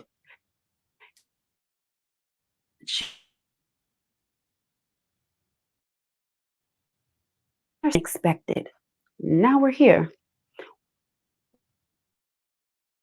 where the silence is impossible to ignore.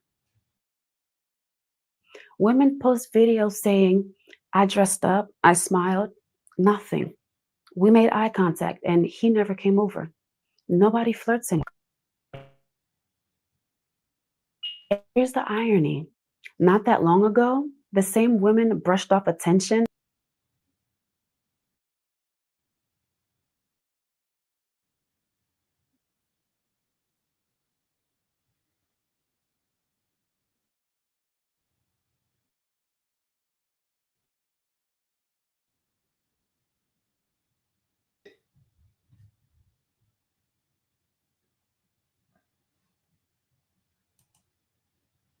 Okay, had connection trouble.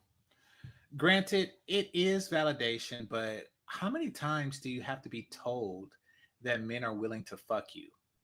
Like, I don't see why they get validated so much from a guy doing that. Because that's really all he's saying. Like, but they just eat that up.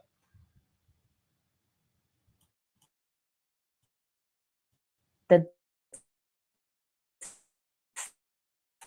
silence feels heavy. But here's the truth. Men aren't gone. Okay, this is almost like the same video twice. That's my only critique. Her intellect and her voice is going to get her far in this game. You know, her, like somebody said, she got an ASMR voice. She definitely does. She definitely does. She definitely has that, you know, Ayala Van Zant thing going on, you know, where you just want to, you know, like rest your head on her titties and cry. You know, like she definitely has, and suck your thumb. She definitely has that going on. Like, you know, I don't know what do guys cry about, or anybody, guys, women. She definitely has that. I'm wondering if like random kids just do that shit to her because she has that like demeanor. You know, like a kid just comes up and is like, you know, there's no more chocolate ice cream, and I didn't get any candy at the pinata because I was tying my shoes and it opened, and all the other kids got the candy before I did, and they just, you know, and she's just there like, you know, um, your mother's over there. Why you got your head in my titties? Oh, I want to put my head in your titties. I don't necessarily want to cry, but yeah, I do that. So I said I cry when the New York Giants lose. So I'm pretty sure that Giants players want to do that. And I'm not talking about in a sexual way. I'm talking about she just has that like welcoming. All right, come on, come on. Let me soothe you with my voice. She's like the female Morgan Freeman.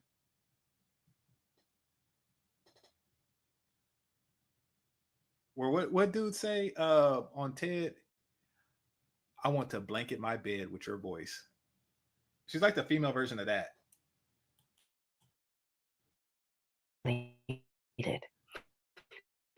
They're not chasing women anymore. They're chasing peace, not power, not gain, just because those things respect their efforts. And once men tasted that peace, it became hard to let it go. Trust shrank. Cultural shifts, good men hesitated. 2020 reset, social skills vanished. Men discovered peace. Viral shame, cameras everywhere. Silence became safest. Trap effect, police stings blurred lines. Mixed messages. I bet you she never got a ticket in her life.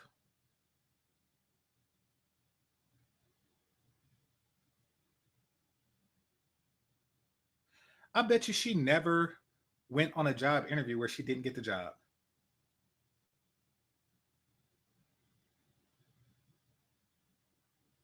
She has like a whole Jedi mind thing going on that.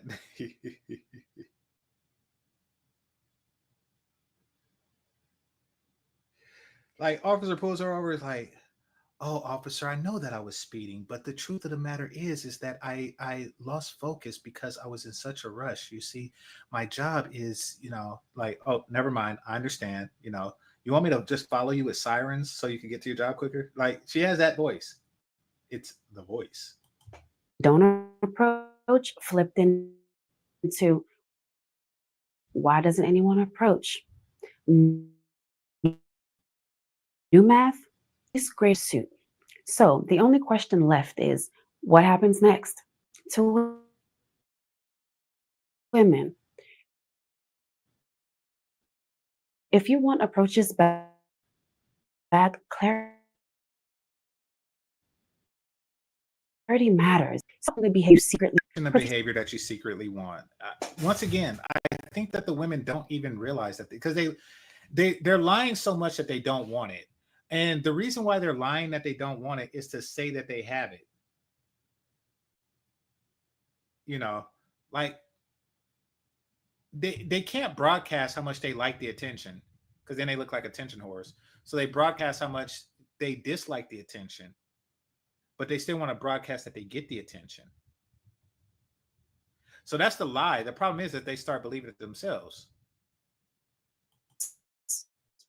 But if you do approach, do it on your terms. Clear signals, safe context, dignity intact, because connection isn't dead. It's just buried under noise. Until then, men will keep doing what the timeline taught them that makes the most sense. Choosing peace over pursuit. So you guys already know what to do. Comment. I want to hear your thoughts. You think, share, subscribe, and well, she's gonna be successful. Here, let me give her a shout out.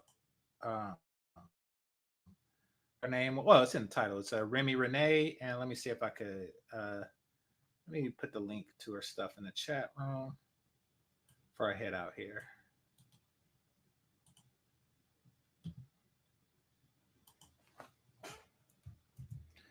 Then she said, I'm ugly and I can't read good. That's what you're about. So on the movie Blue Street, there was a scene with Dave Chappelle and I think her name is Nicole Parker or something, the chick that married Boris Kojo in her heyday. Martin Lawrence beat up Dave Chappelle at the police precinct. And then she just came in like, detective, how dare you? And then she was hugging him and then Dave Chappelle put his head in her chest. It's like, then he hit me. Then he said, I'm ugly and I can't read good. I was cracking up.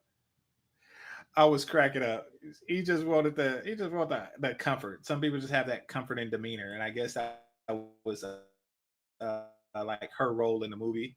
But she don't have this voice. So it doesn't like hit the same. And maybe that's why I thought that they were related, because Shay Sade don't really have that voice. Her voice is more sharp and assertive. Well, not assertive because that's not a real word, but it's more sharp and intellectual. However, she does have like the demeanor. She does have like that welcoming, feel about her, to where I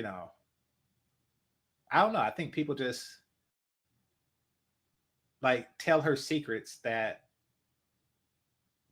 they normally wouldn't tell anybody. Like, I wouldn't be surprised if Donald Trump gave her a call and say, I secretly wish I was black, and just hung up because she has that like welcoming demeanor. Anyway, I want to thank everybody. I want to thank the Cash App Super Chats, managers, moderators, those who are listening silently, and those who participate in the chat. Hit that like button on your way out. This is GameChanger 00100. Game over. Peace.